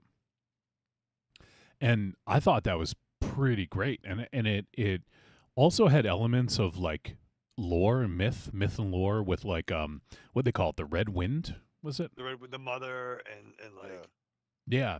So, I thought Wind, I thought some of that stuff was this sort of like mythological, or I maybe mythological is not the right way of putting it, but this lore, this like familial lore around this disease. Cultural, yeah. And I thought that was really interesting, and I loved the mom. Let me see, I'm trying to remember her character's name in this. Let me see, I got it right here. Maman, that's what it says on here. Anyways, Maman, I don't even know if they said her name very much, because I'm like looking at that and thinking like, I don't remember that. I remember Amin was the brother, and then Alpha obviously was the daughter. So Maman, I think she's a really interesting,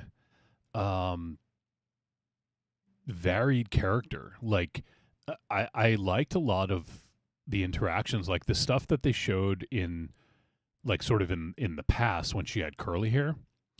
Right. I thought was really sweet, and she took care of all those people like exceptionally well, like giving them hugs and like, and like whatever, like making them feel wanted, and like they were kind of like joking with her and stuff. Like what'd she say to one of them? She said, "Oh, you look handsome today," or something like that. I forget. And he like gave her the finger and like, Right.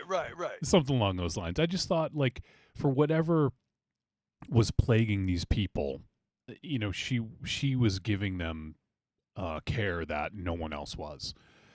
So on the one hand, she was very empathetic to their plight, but then almost on the other hand, she was kind of different with her brother. Like she cared for him, obviously, because she took him in and wanted to help him, get off drugs. But there was something that was I feel like she kind of kept him at a distance a little bit, and didn't want to honor his wishes of what he wanted. Are you gonna say something, Rich? Well, I think there's a lot of what you said, and there was a lot of family stuff. Yeah. This, amongst all the more body horror elements or fear. There's a lot of family dynamics. I think a lot of family dynamics that a lot of people can relate to in some way or another. So I think, to piggyback on some stuff you were saying, Wolfie, we have our main character. Let's just call her Mom, for lack of a better term. Yeah, sure. Her role as she's a doctor or a physician and scientist. Yep. So all those things, taking the Hippocratic Oath, you have to save somebody, right? But now apply family dynamics to it, and it's your druggy brother, again, who fucking not throwing fucking stones. Her responsibility is to keep you alive.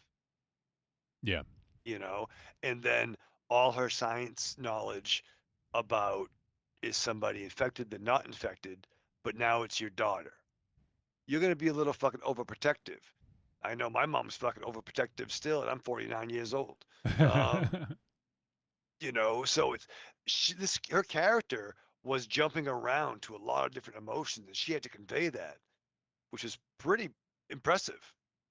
Yeah.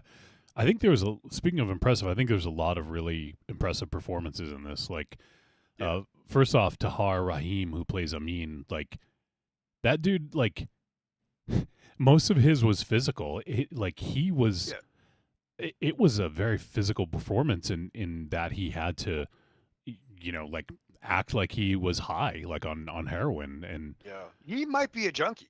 Yeah, I mean, when he takes the shirt off and you see how emaciated, skinny he is. I mean, he's emaciated. I mean, there's a scene which he's like laying down and it's a side shot and you could see his ribs just like expand with every breath he's taken. And it's like, Jesus Christ, is that even a real human being? Right. What I did like about him is that he doesn't come across as an actor.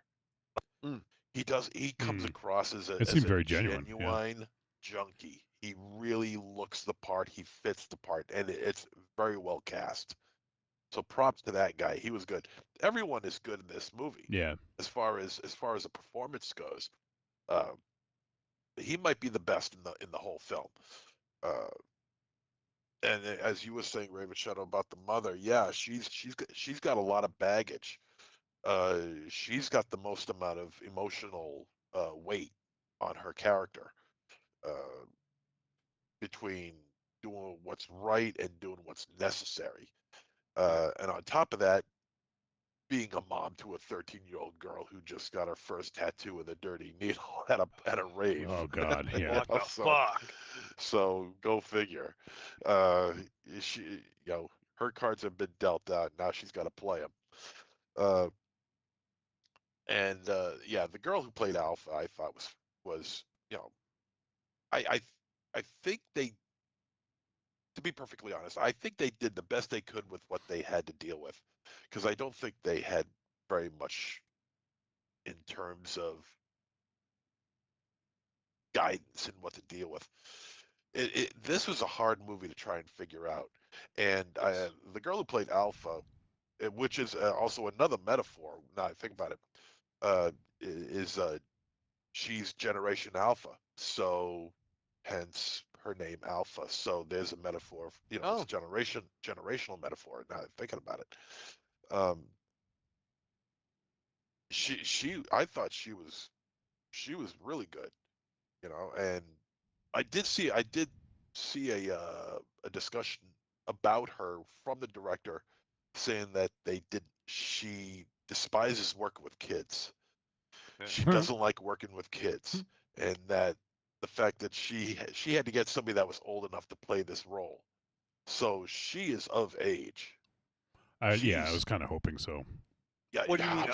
So like was I. over 18, please, because there was some disturbing stuff. Yeah, especially in the lovemaking scene. I'm like, okay, let's pray she's 18, please. And it turns out she was, but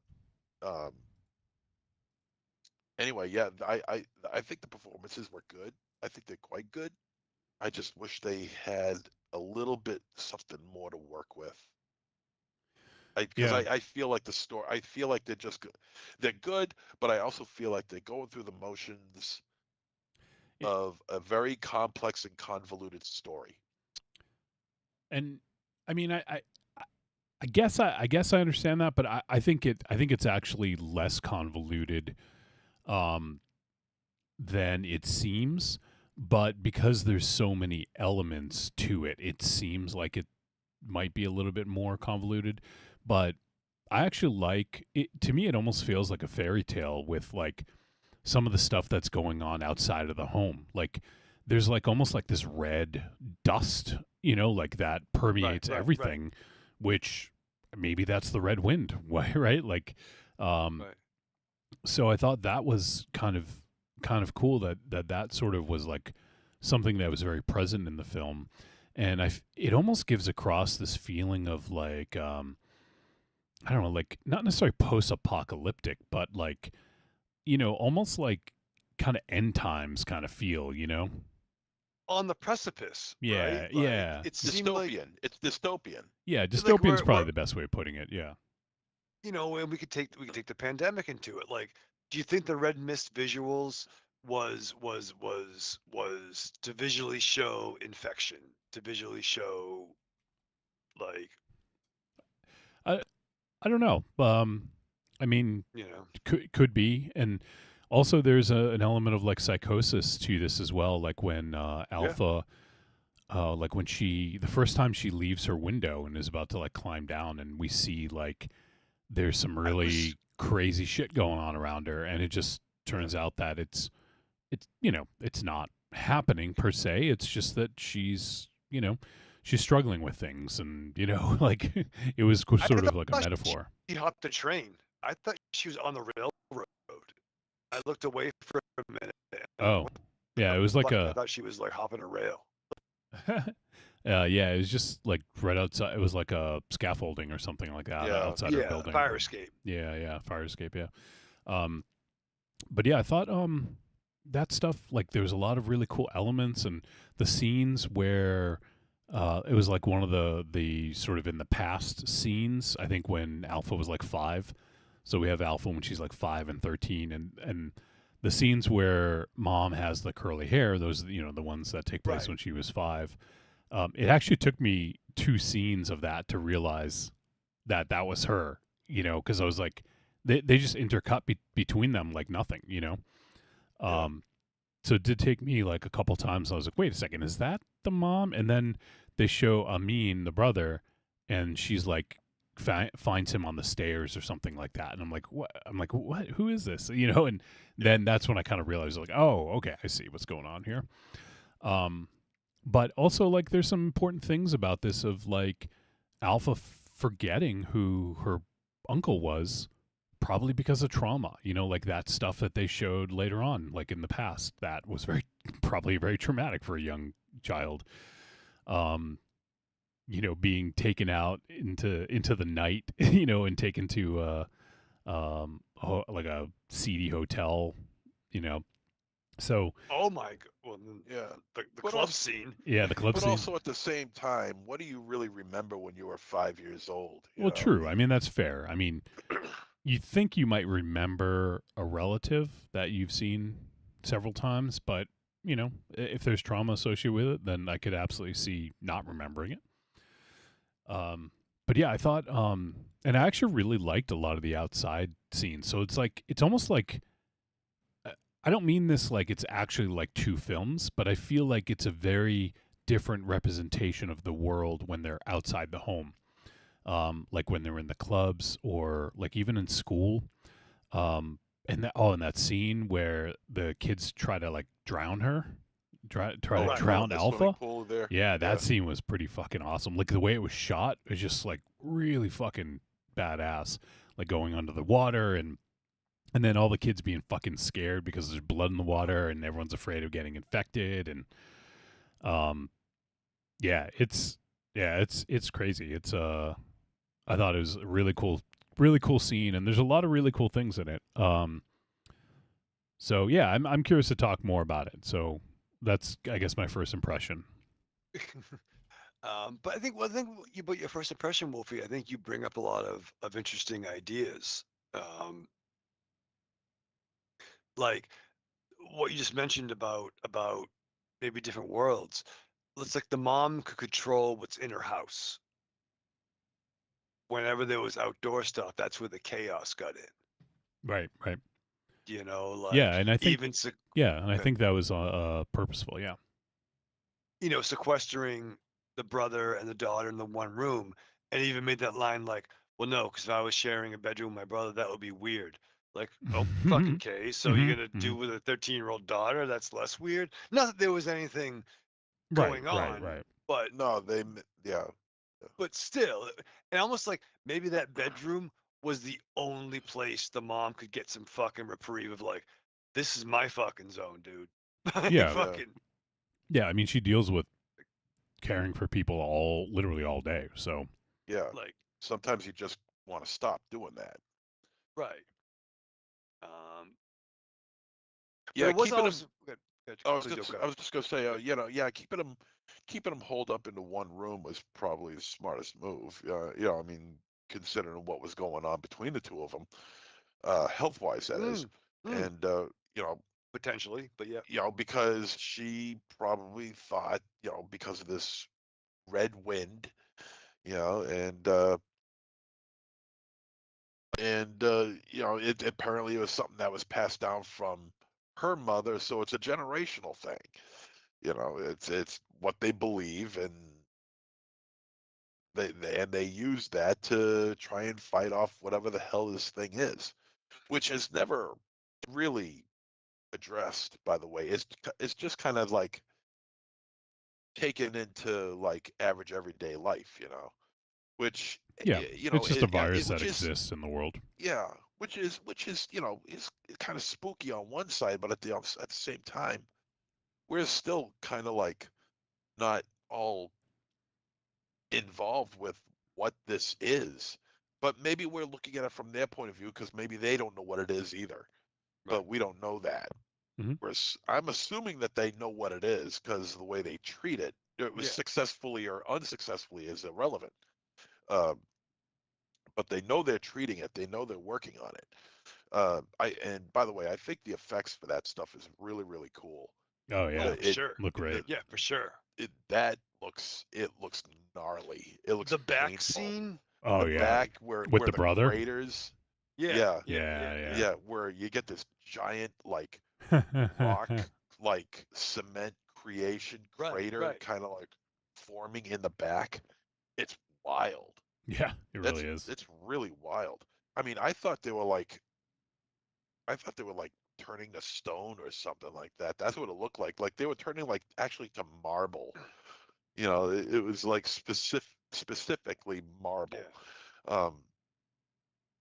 And then they got this white dust that's coming out of their mouths every time they speak. Uh, the scene with the English teacher. Oh. With the English Yeah. teacher and his partner. Yeah, Yeah. that guy. I mean, you just felt for that guy. I mean, but you know, you got the kids in an earlier scene beating on him, you know, verbally because of the way he speaks about whatever it is that he's teaching them. I forget what he's teaching them, but the way his phonetics, the way he Like- speaks, the way he talks. Yeah, like it was literature or you know something like that. Yeah. And one of the kids is beating him down for that, and he's like, "Well, okay then." But yeah, you know that he's having his issues, and when he says a certain word, that kind of like drove it home for him. And then when the next time you see him, he's with his lover and all this other Well, stuff. And yeah, I think it was. I don't think it was because of the way they talked. I think they knew. I think the students knew. well, he said it's the way the way you said it, the way you. I know, but you have to think it's a child or a teenager, and he probably knows his teacher's gay. Yeah. So. Yeah. But I going back to the family here. There was one scene in which I thought it was going to finally break open, and it didn't. And I'm like, you know, and I'm like, damn it, this was a perfect time. And it's the dinner scene. Oh And yeah, okay, yep. The whole family's there, and you know, you see the son hugging the grandmother, and other relations going along and stuff like that. And they're talking about the red wind, and you think they're gonna get somewhere, and they just don't do it. You know, it's kind of like it's like the carrot in front of the horse. You know, picture the plot being the carrot and the audience is the horse, and we're trying to get at that plot, and they just don't want to. They just don't want to do it. They just don't want to give us what. You know, I just feel like this movie has something to say, but it doesn't want to say it or deliver it in a way that makes you think. Mm-hmm. Instead, it makes you frustrated. It just doesn't want to pull back that layer that can make the audience attach itself to this film. I wonder why that is. Like, do you know what kept you at arm's length? I just don't think enough information was told. I think the director was more interested in style rather than substance. Um, at least the substance that I was yearning for anyway. I just feel like I just didn't get the information that I wanted to get to enjoy this picture just a little bit more. I mean, I can see that. For me, it seemed somewhat straightforward. It's not like, I think it just depends on just sort of how you view it. It's not completely spelled out, but um, this just happens to, take place in, like it's almost like late 80s, early 90s is kind of what it feels like. But it's with like a, an epidemic, a plague that is, like touching all aspects of the world basically, and people are afraid of it. I actually want to, let me just, maybe it might be better if I read, there's a article here from a review from the Hollywood Reporter. I actually like this paragraph. It says, first and foremost, the movie is a period piece revisiting the horrors of the AIDS epidemic with actual horror, transforming HIV positive patients into humans whose bodies gradually turn to marble, like X-Men cross with the Greek antiquities wing at the Louvre. It's a powerful visual idea, taking the famous images of sores plaguing AIDS sufferers in the 80s and transforming them into hauntingly beautiful works of body horror. But then it goes on to say, but it's also so overcooked that it seems kind of silly.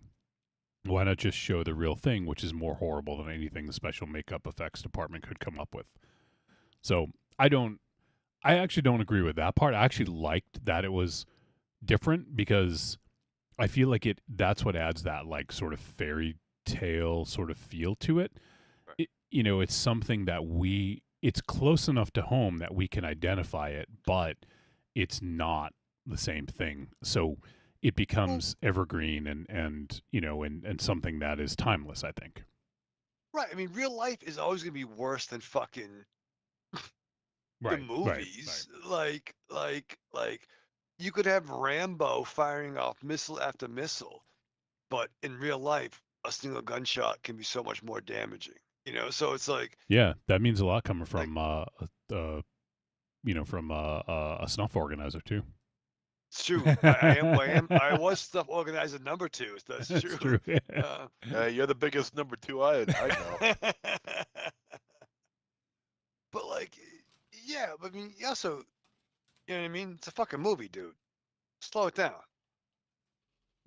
Not you, the guy that wrote the fucking article. Right. Yeah, Well, I agree. Well, I mean, I don't think we need to.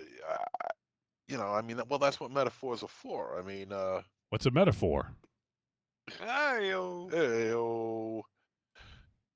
I mean, but that's what they're for. I mean, to showcase something serious or real, rather, in a different manner. That's what they're doing here. I mean, I think if they were going to address the AIDS situation head on and dealing with it realistically, I think it would be a turnoff. People want to get away from the real world, and so you do either one of two things. You either make a metaphor out of it, or you mock it. Now, I'm not saying mocking AIDS or anything like that, but just mocking anything realistic in general. Mm-hmm. It's either one of those two things. Make a parody of it, or you describe it in a completely different manner. And going the metaphor route is the way they went, because there's very little humor in this movie, by the way. Some would say there's no humor in this movie. Yeah. The levity is dry. Is quite dry. Yeah. I brought my Chevy to the levity, and the levity was fucking dry, dog. Yeah, right. And but I just feel like this film wants to say something. It's I think it's much deeper than just the AIDS epidemic. and using this red wind virus as a metaphor for that, I think they're trying to say something a little bit more that's deep down. I mean, the whole AIDS thing, I get. The red wind metaphor, I get. But it doesn't stop there. There are, other metaphors here that it just kind of like overlaps itself, and then it gets kind of confusing within itself. I mean, The whole time and excuse me, and also the whole time jump thing just adds to the confusion. Honestly, I mean, I don't think so. I think it added to the overall storyline because it those two things parallel each other really well. So I liked it. But I also can see it being not working. So yeah, I totally get that. I mean, I think end of the day, it's about trauma, and they're using that something that's very knowledgeable. It's something you could needle and dirty and virus. If you're of a certain age, you're gonna think of something, right? Yep. But it could be tetanus too. Like Tetanus 2, The Return. Yeah, I'm back. Tetanus is back. Tetanus Boogaloo. Yeah, I'm down with the tetanus. I'm down with the tetanus. But you know what I mean? Like, infection's not good. Okay.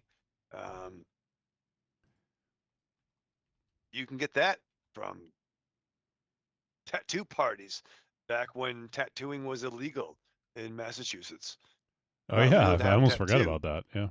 Like, I've been to fucking tattoo parties where friends of ours have got work done. And I remember sitting at a table with a cat doing shots. And then, all right, you want a tattoo? Who's the tattoo artist? Me.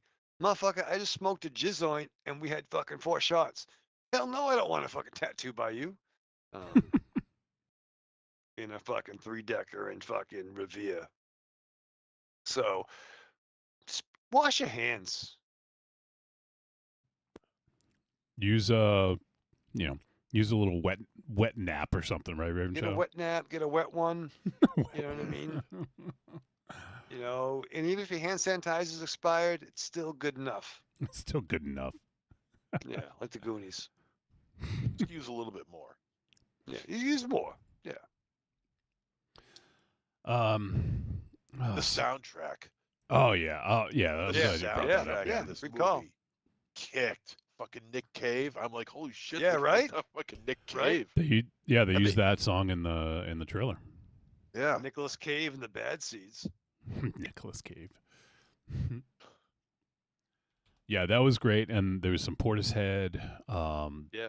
What else? It was a great score, and very, it had that sort of '90s feel to it. Sure. Yeah. But yeah, it was very powerful score, I thought too. Yeah. Good score. Yeah, I thought the score was quite good. The soundtrack was banging. Mm-hmm. Portishead. I'm like, holy shit! Look at this! Look at this shit! Look at this fucking shit! Nah, it was the soundtrack was great. Yeah, I agree. It was really Kiss. good. French kiss. Whatever. French chef's kiss. French chef's kiss. Or Well, I mean, kiss. it is a French movie, so I mean, see, French kiss. It works. Chef's French kiss. And it's funny. I think this is the first French movie I've watched since I started learning French, and I actually knew maybe 1/10 of the words. Sacre bleu. So I was kind of like, oh, I know that, but I don't know that. I don't know that. So I just it's weird picking up only a handful of words. But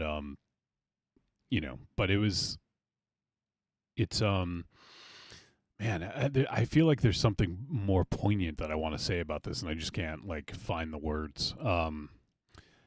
It's very dramatic. I mean, obviously it's very intense, very emotional, and I feel like one of the big things about this film is the relationship between Alpha and Amin, her uncle, and Yeah. it's interesting to see. Like, I feel like there's almost like a like clearly Alpha has empathy for her uncle because there's those scenes when they're writhing around in the same way, and Right. people think Oh yeah. Alpha's sick, but they're not sure, and she's very much presenting as such. You know, it's like there's that one scene, or at least just one. I think there's more, but there's one scene where her and her uncle are just kind of like writhing around, like moaning and like, like in pain, and it's just, it's kind of like off-putting and Shared trauma. uncomfortable. Right. Right. Yeah, It's in they're in their own respective beds, and they're all going through their own respective shit. yeah, and I feel like it's like I don't know if the film is trying to say this, but I feel like it's trying to say that the 13-year-old Alpha was able to sympathize with with the brother, or with her uncle. I mean, whereas the mother, like, I guess Alpha's mother and Amin's sister, um, just like kind of wasn't able to. Like, I don't know. Like, it was. I was trying to figure out that dynamic. Like, Well, I think. Sorry, no, to go your ahead, point, go ahead. Wolfie. I think the sister had to become the mother, and Right. the niece had to become the sister Mhm. in a weird way. Like, like the brother made a comment, like, whether the daughter made, like, I guess she's not a good doctor, but she's a great doctor and a great mom and a great sis. Right. Like, so even when they were getting into their own shit, he was still speaking, putting his sister over. Yeah. And I think it was noted he was the older brother. I think I could be wrong in that, but I think with Alpha he got to be the older brother again, and even she stepped to him, like, oh fucking, what's your fucking problem? You used to shit in front of Hulks all day long when you were in prison, and Hmm. like, why don't you just die? Like, and she's eating her cereal, and she's like fucking, you know, uh, doing a game of wits between the Yeah. two of them. Yeah. Uh, You know, what about MZ? What about the so there's a couple scenes that kind of show a little bit of the body horror, I guess, in a way. Like, it's like school scenes where there's like that volleyball game, Oh yeah. where they get blood on she gets blood on the ball. Yeah. And then also we talked about the pool already, but like the interesting thing about this is I feel like this is like a drama with very legit genre cred, right? Like, oh yeah, you don't make this movie this way without, being immersed in that and understanding, genre and horror tropes, because it's very much there. And even that, like, pool scene, almost kind of like, like vaguely was reminiscent of Jaws, right? Everyone fucking gets out of the Sure. water. Yep. So I thought those two scenes were pretty memorable and pretty cool. There's another one where, was it in class? Oh yeah, she's at the projector, and like the blood drips on the right, on the Oh projector. yeah. Oh, Yeah, like, and so it's interesting to see how the blood just kind of like, whether she's sick or not, like we're seeing like very like legit like injuries that she keeps suffering, and um, I just thought that they did a good job of keeping that like a question of like, is she infected? Is she not? right. And everyone knows what it's like to be in school. I mean, remember when they would come in, and the nurse would come in with the big, lunch lady gloves on, and they would check your head for like Yeah. bugs and stuff. Like, imagine if you were pulled out of class after that. You know what I mean? Like, you don't need much help in creating childhood trauma, Oh yeah, no way. but this takes that and like ups its gangster, if you will, like, in being infected, and everyone knows what it's like on the fucking schoolyard and shit like that. Mhm. And it took real life situations, real life, I mean, again, don't get a monopoly on sorrow, but I can definitely relate to a loved one who's had some significant, drug-related issues, and again, many people have. But there's so much real shit in here, and then add the horror film element. It's kind of a 1-2 punch Mm-hmm. for drama. Yeah, I would say so. Let's see. I'm trying to think if there's anything else we wanted to bring up about this. You guys think of anything else?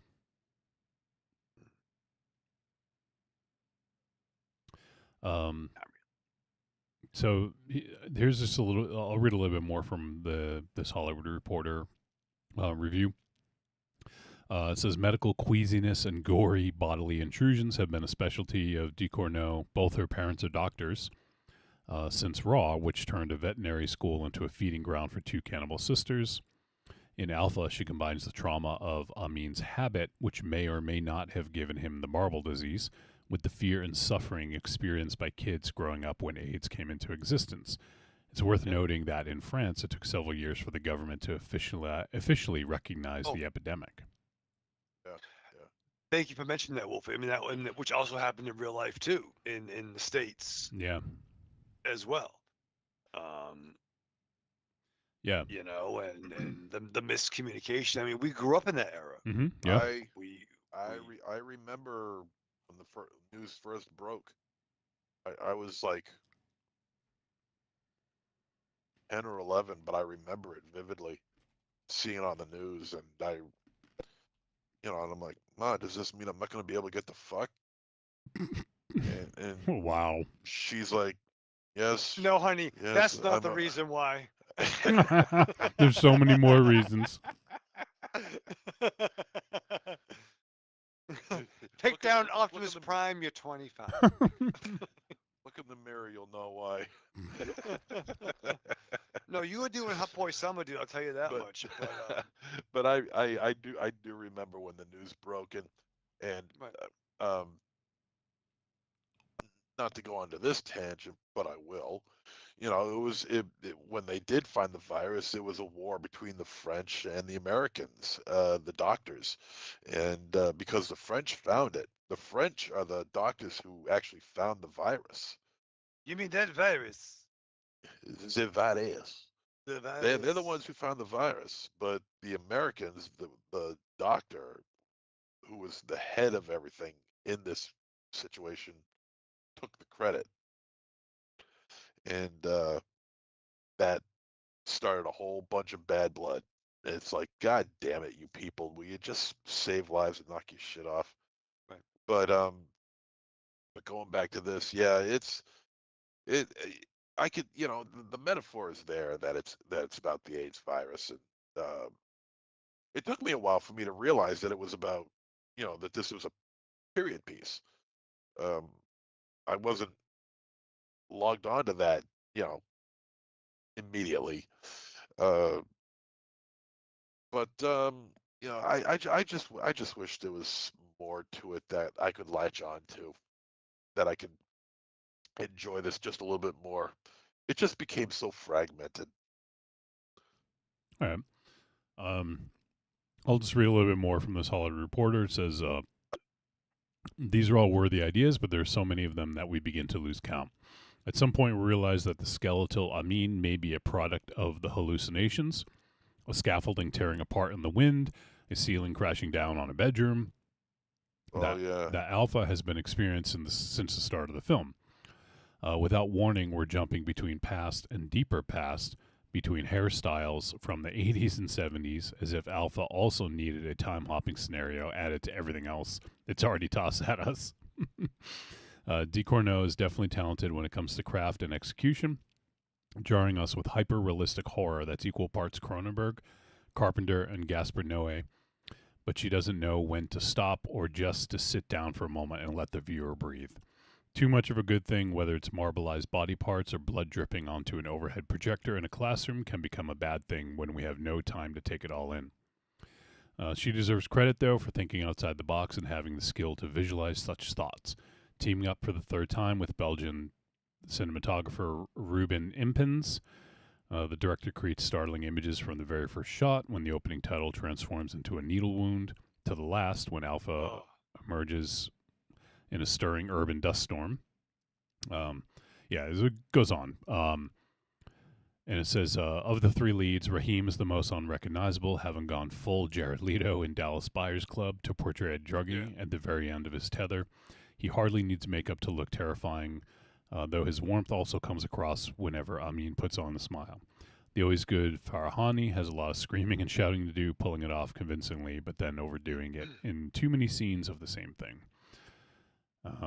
Yeah, I'll stop there. But I thought it was interesting to kind of, it talks about the influences, the Noe, the Carpenter, Cronenberg.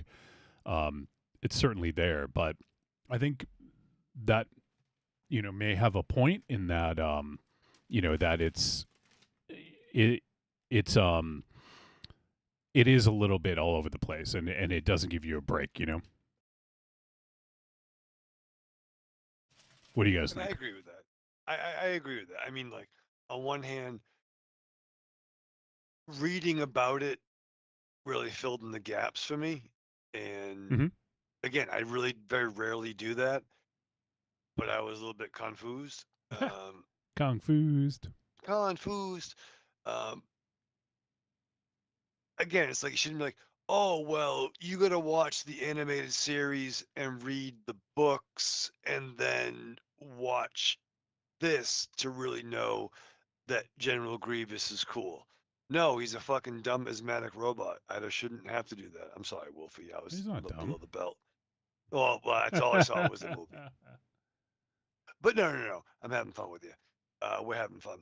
But Speak for yourself. that was a Fred Willard callback. Once reading more about it, then I could. I needed help. I needed to call somebody for this one. You need to phone a friend. I almost called you Wolfie, but I knew you'd be mad at me. I wouldn't be mad. I just wouldn't answer. All right, I think we've exhausted all that we can for now. So why don't we go to the verdict on this one? Trick or treat, baby. I wonder if people would say you're a trick or a treat. Trick or treat, motherfucker. All right, verdict time. We'll let you know whether Alpha was a trick or a treat. Any final thoughts, MZ? Yeah, I'm gonna give this one a trick. I think DeCorno is a better director than this. I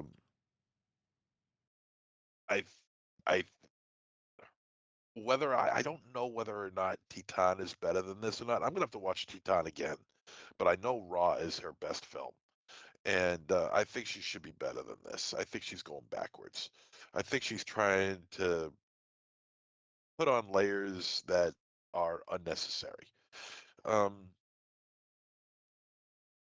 like the idea of desaturating scenes to create a dystopian world. You get that more towards the end of the film, and it looks good. um, the whole metaphor for AIDS is very, very strong. It's noticeable. You can't miss it. Let's see. It's got a kick-ass soundtrack. I think the effects look really good and look really, really painful. The guy who played Iman, the actor who played Iman, is that his name, Iman? I think so. I don't have it in front okay, of me. Let's say yes. Amen. Yeah. Amen, Iman. Amin. Amin. Okay, yeah. that was close. Thank you. And I thought he was quite good, very good. I think he was the best thing in the whole film. His performance was strong. He physically looks the character. The mom, equally good. She carries a lot of weight on her shoulders, emotionally and physically. Excuse me. The girl, Alpha, has a great look. I love her look in this film. She looks fantastic. I just wish there was some more that I could latch on to. It feels fragmented. There's more than just one metaphor here, and they kind of step on each other. The layers, they also step on each other. Excuse me. But it's got a kick-ass soundtrack. It's got good effects. The performances are decent, but the story really kind of gets in the way of itself, and so that's why I'm giving it a trick. All right, Michael Raven Shadow. You know, I don't care if Alpha in real life was over the age of 18. There was some troubling aspects of that she really looked like a 13-year-old girl, and there were some scenes that I wasn't very comfortable in. Unlike, say, TV's Tom Welling in Smallville, playing a 15-year-old when we were both the same age at 23. Haha, Smallville reference. No, but I needed some help understand this picture when I was done. I'm not proud of that, but I needed it. This was not fun. This was not a joyful experience at the in the bedroom TV viewing. Um, but at the end of the day, whether it's a metaphor for a time period, the AIDS epidemic, to modern day pandemic, I think we can all relate to that kind of fear. But in the day, I think this is about trauma, and I think this movie did trauma very well. Um, it's hard to recommend this. It's not like you should really see Super Troopers. It's funny. Like, I don't know who I'd recommend this to. I think I have one more rewatch in this, knowing what I know now to see it from the beginning. Um, some great effects. The needle scene, the beginning, was really uncomfortable. Um, and that's someone who has tattoos. It just was very fucking painful. Um, yeah, Amin, amazing performance. Everyone was great. Treat? Question mark? Okay. Yeah. All right. For me, yeah, this is going to be a treat. I don't know where this sits for me amongst Ducournau's other films. It's been a while since I've seen Raw. I remember really enjoying Teton. This might be a hair. This might be a little bit below Teton, but yeah, I'm not sure. I'd have to rewatch, I think. But I thought that this had a lot of really great ideas. I do think it had some flaws. I think it could have been done a little bit differently, but I don't know. Like, I just don't have that many complaints about it. It's can be a rough watch for sure. I mean, I actually wouldn't put this in the same category as Requiem for a Dream. No. It's close, but that still is one of the most depressing movies I've ever seen, I think. Yeah. There's something about the way that Aronofsky treats his main characters. Like, he has no regard for his main characters, whereas in this, like, I feel like Ducournau had, regard for Alpha, So in that regard, I feel like they're not in the same kind of deal. But unless they can both show beauty and pain. Sure, yeah. I think this is a bit of a tour de force for the performances. All three main characters I thought were really, really good, really impressive. Yeah, especially the actor who plays Amin, Tahar Rahim, and I'm looking at a picture of him now, like a just a regular picture, and he definitely went fucking like Christian Bale in. Oh, really? Yeah, Machinist. Yeah, like, because looking at him, like, I almost can't even tell it's the same person. Looking at it like a regular picture of him. He was very emaciated for this. He definitely lost a lot of weight. So I mean, kudos to him for going all in on it. But I think for me it's just a treat. I think it's a well-made film. It's a tough watch for sure. I don't know. I don't think it's tougher than Surratt. I think even if we're like kind of, that one is a gut punch in a couple places, whereas this one's just sort of like a descent. So I think it's a little bit different. But yeah, treat for me. I dug it, and I think I really like Julia Ducournau.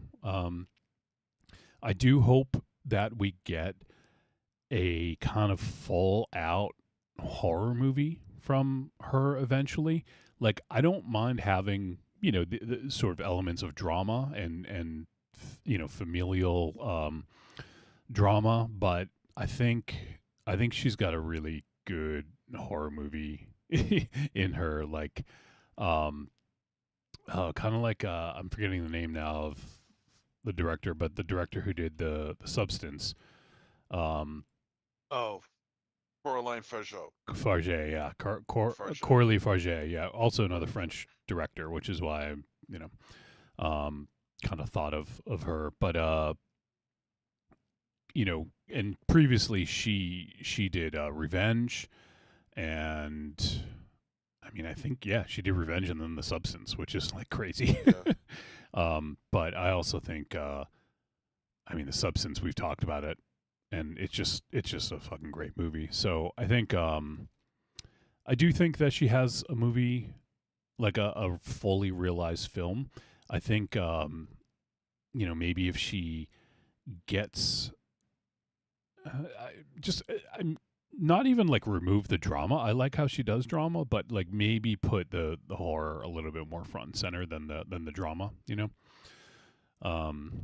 But yeah, otherwise I really I dig this film. Great fucking soundtrack. Really well made. Gut punch for sure. But I liked it. So it is a treat for me. All right, well, that is going to wrap up our discussion of Alpha. If you guys have thoughts, if you check this out down the road, feel free to send us a voice message, podcast@trickortreatradio.com. And next week, so this is a movie we did a trailer reaction for this one. It was probably maybe 2, maybe even 3 months ago. I'm not sure how long ago, but it did have a theatrical run, and now it is available on premium VOD. So it's that $19.99 kind of deal. So maybe get some friends together, have a date night or something, and get it, and that way you can feel like you're getting your money's worth.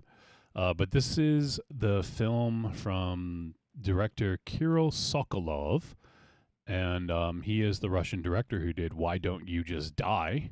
Oh, shit! That we fucking loved, we adored. And so this is his, I don't know if it's his follow-up. Let me see. He did one other movie. 1, 2, 3, Evil Can't Touch Me? Is that the one? No. That was Tigers Are Not Afraid. Oh, Don't Die. Yeah. That was the one in the apartment. It all took place in an apartment. It was the Russian film. Oh yeah, with the TV. But I thought there was a line too. I used to quote from that too. Oh, maybe, but it wasn't. Yeah, it wasn't the Tigers Are Not Afraid thing. But anyways, the name of the movie is They Will Kill You, and it stars Zazie Beetz, Patricia Arquette, Heather Graham, Tom Felton, James Remar. He does a voice. Oh, shit. But James Remar. Raiden? No. Let's see. Those are the people I recognize just by name. But yeah, this one looks pretty crazy. The trailer was really great. I remember when we saw it. But yeah, kind of funny. Like the last film that we did by him was Why Don't You Just Die, and this one is They Will Kill You. So we will check out the latest film from Kirill Sokolov, and it is produced by Andy Muschietti, who was the director of It and also did Welcome to Derry and a bunch of other shit. But yeah, what do you guys think? You excited about this one? I am. I'm stoked. MZ? Yeah. I Yeah, know. definitely. I know you fucking loved Why Don't You Just Die? Maybe more than all of us. I have a physical copy of it on from Arrow. Look at that. When was the last time you saw it? Did you see it recently? Maybe a couple years ago. Okay. Maybe due for a rewatch soon, huh? I think you may be right. All right. So yeah, we'll be doing that next week. Now let me see. I think we did have a voice message. So let me pop this open. Oh, I got a recall from Amazon. That's always fun. Okay. Total recall. It's for something I bought years ago. That's weird. Okay. Great.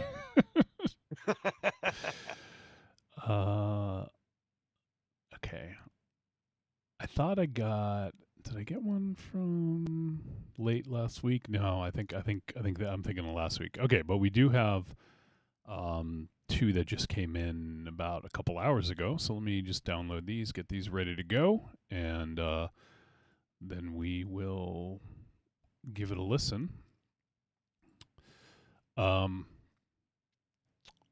So this is from, these voice messages are from James Ellis, Mary Shelley, Air Fried Hubby Heart.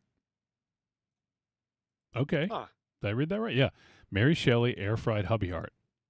So we got two from James.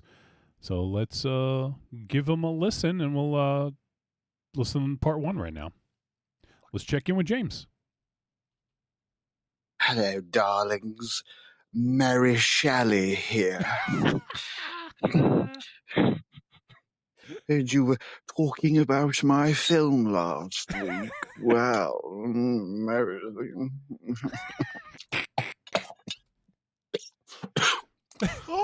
Tons with a K.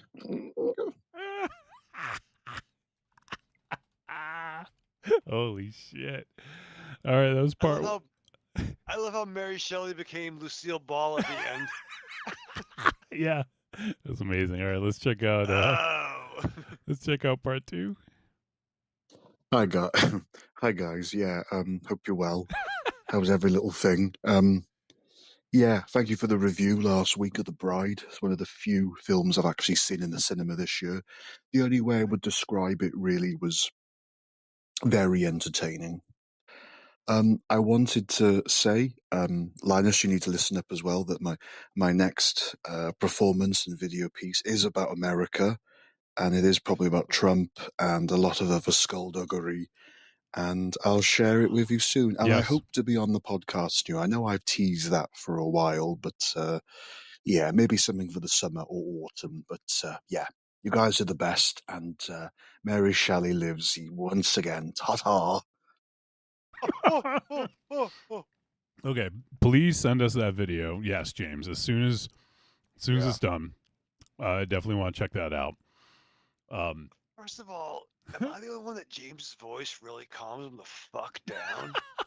Well, I think you're the most high strung, so I think you have the furthest to go. Yeah. He You got a lot to. He has a great voice, though, definitely. Oh my gosh, I'm so relaxed now. I got to hear Mary Shelley again. Hold on. Right? Hello, darlings. Mary Shelley here. Heard you were talking about my film last week. Well, Mary...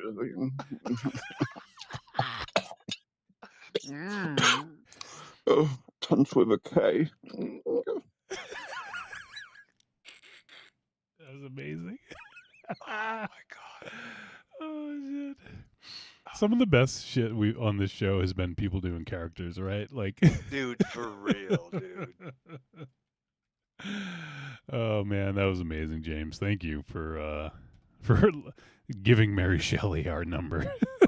Just friend of the show, Mary Shelley. Yeah, friend of the show. Hey, we can say that now.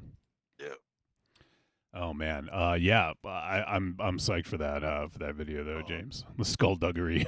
I'm a big fan of skullduggery. I know, I'm a big fan of skullduggery. Yeah. Raven Shadow just did a heart. Yep. Is that hard for you to do, Raven Shadow? No, dude, I've been fucking trained, dude. I work with children. Yeah. I do this one too. You can do all of them, bro. So apparently, I mean, I don't know. What's the current generation of kids? Like, what do you know? Fucking. I forget. Lost. Lost. Tragic. Let me see.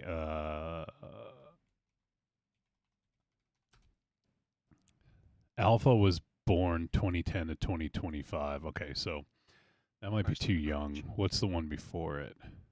I think at the shop, there's 3 of us that are on the wrong side of 40. And then there's like the Gen Z. 27 somethings. Yeah, 27 somethings. Okay, so it must be Gen Z. Yeah, I think it's Gen Z. So Tanya sent me a video of like someone spoofing like how I think it was Gen Z talks, and like it's all emoji, like when they like talk, they're like, yeah, it's like, and then they do like a hand signal or something, like, you know, like boop. Yeah, like I feel like like future generations are just not going to be able to convey emotion like with words. Yeah, it's sign language for the geek age. You know, but it's not even like, you know, sign language is something you have to do. You know, like if people can't talk, but like these people have voices, they could use them. You know. I don't know. Anyways, that's neither here nor there. I don't think we want to talk about that right now. Yeah. I want to talk about Ozzy coming to see me. What's up, buddy? No, James Ellis is. I want to fucking hang with that kid. I'll fucking take the next day off, bro. You'll take the next day off. Dude, wow. We're gonna fucked up. That's bro. like the ultimate dude compliment. Yeah. Dude. I'm gonna go in late. Fucking my nose bleeding. Raven my head all Shadow fucked up. will use his earned time off just to hang out. That's the ultimate. Bro. All right, so I think we gotta wrap this up. Anything else before we do? Yeah. All right. Let's say goodbye, starting with MZ. Oh, arrivederci, douchebags. Okay. Raven Shadow. I like that MZ was surprised. Live fast, love hard, enjoy the guilt. All right, and so next week we will be talking about the film They Will Kill You from director. Oh, fuck! I just Alan moved Smithy. away. Yeah, Alan Smithy. No, Kirill Sokolov. I think. Showalter. Michael Showalter. The great Michael Showalter. Yeah, I got it right. Kirill Sokolov. Okay, so we'll check out the film They Will Kill You. It is streaming on Premium VOD if you guys want to check it out. Looking forward to this one. It looks like it's going to be a crazy one. Hope to hear from some folks. Podcast at trickortreatradio.com or leave us a text or voice message directly from our show notes wherever you listen to this podcast. All right, let's go do it. We'll see you guys next week.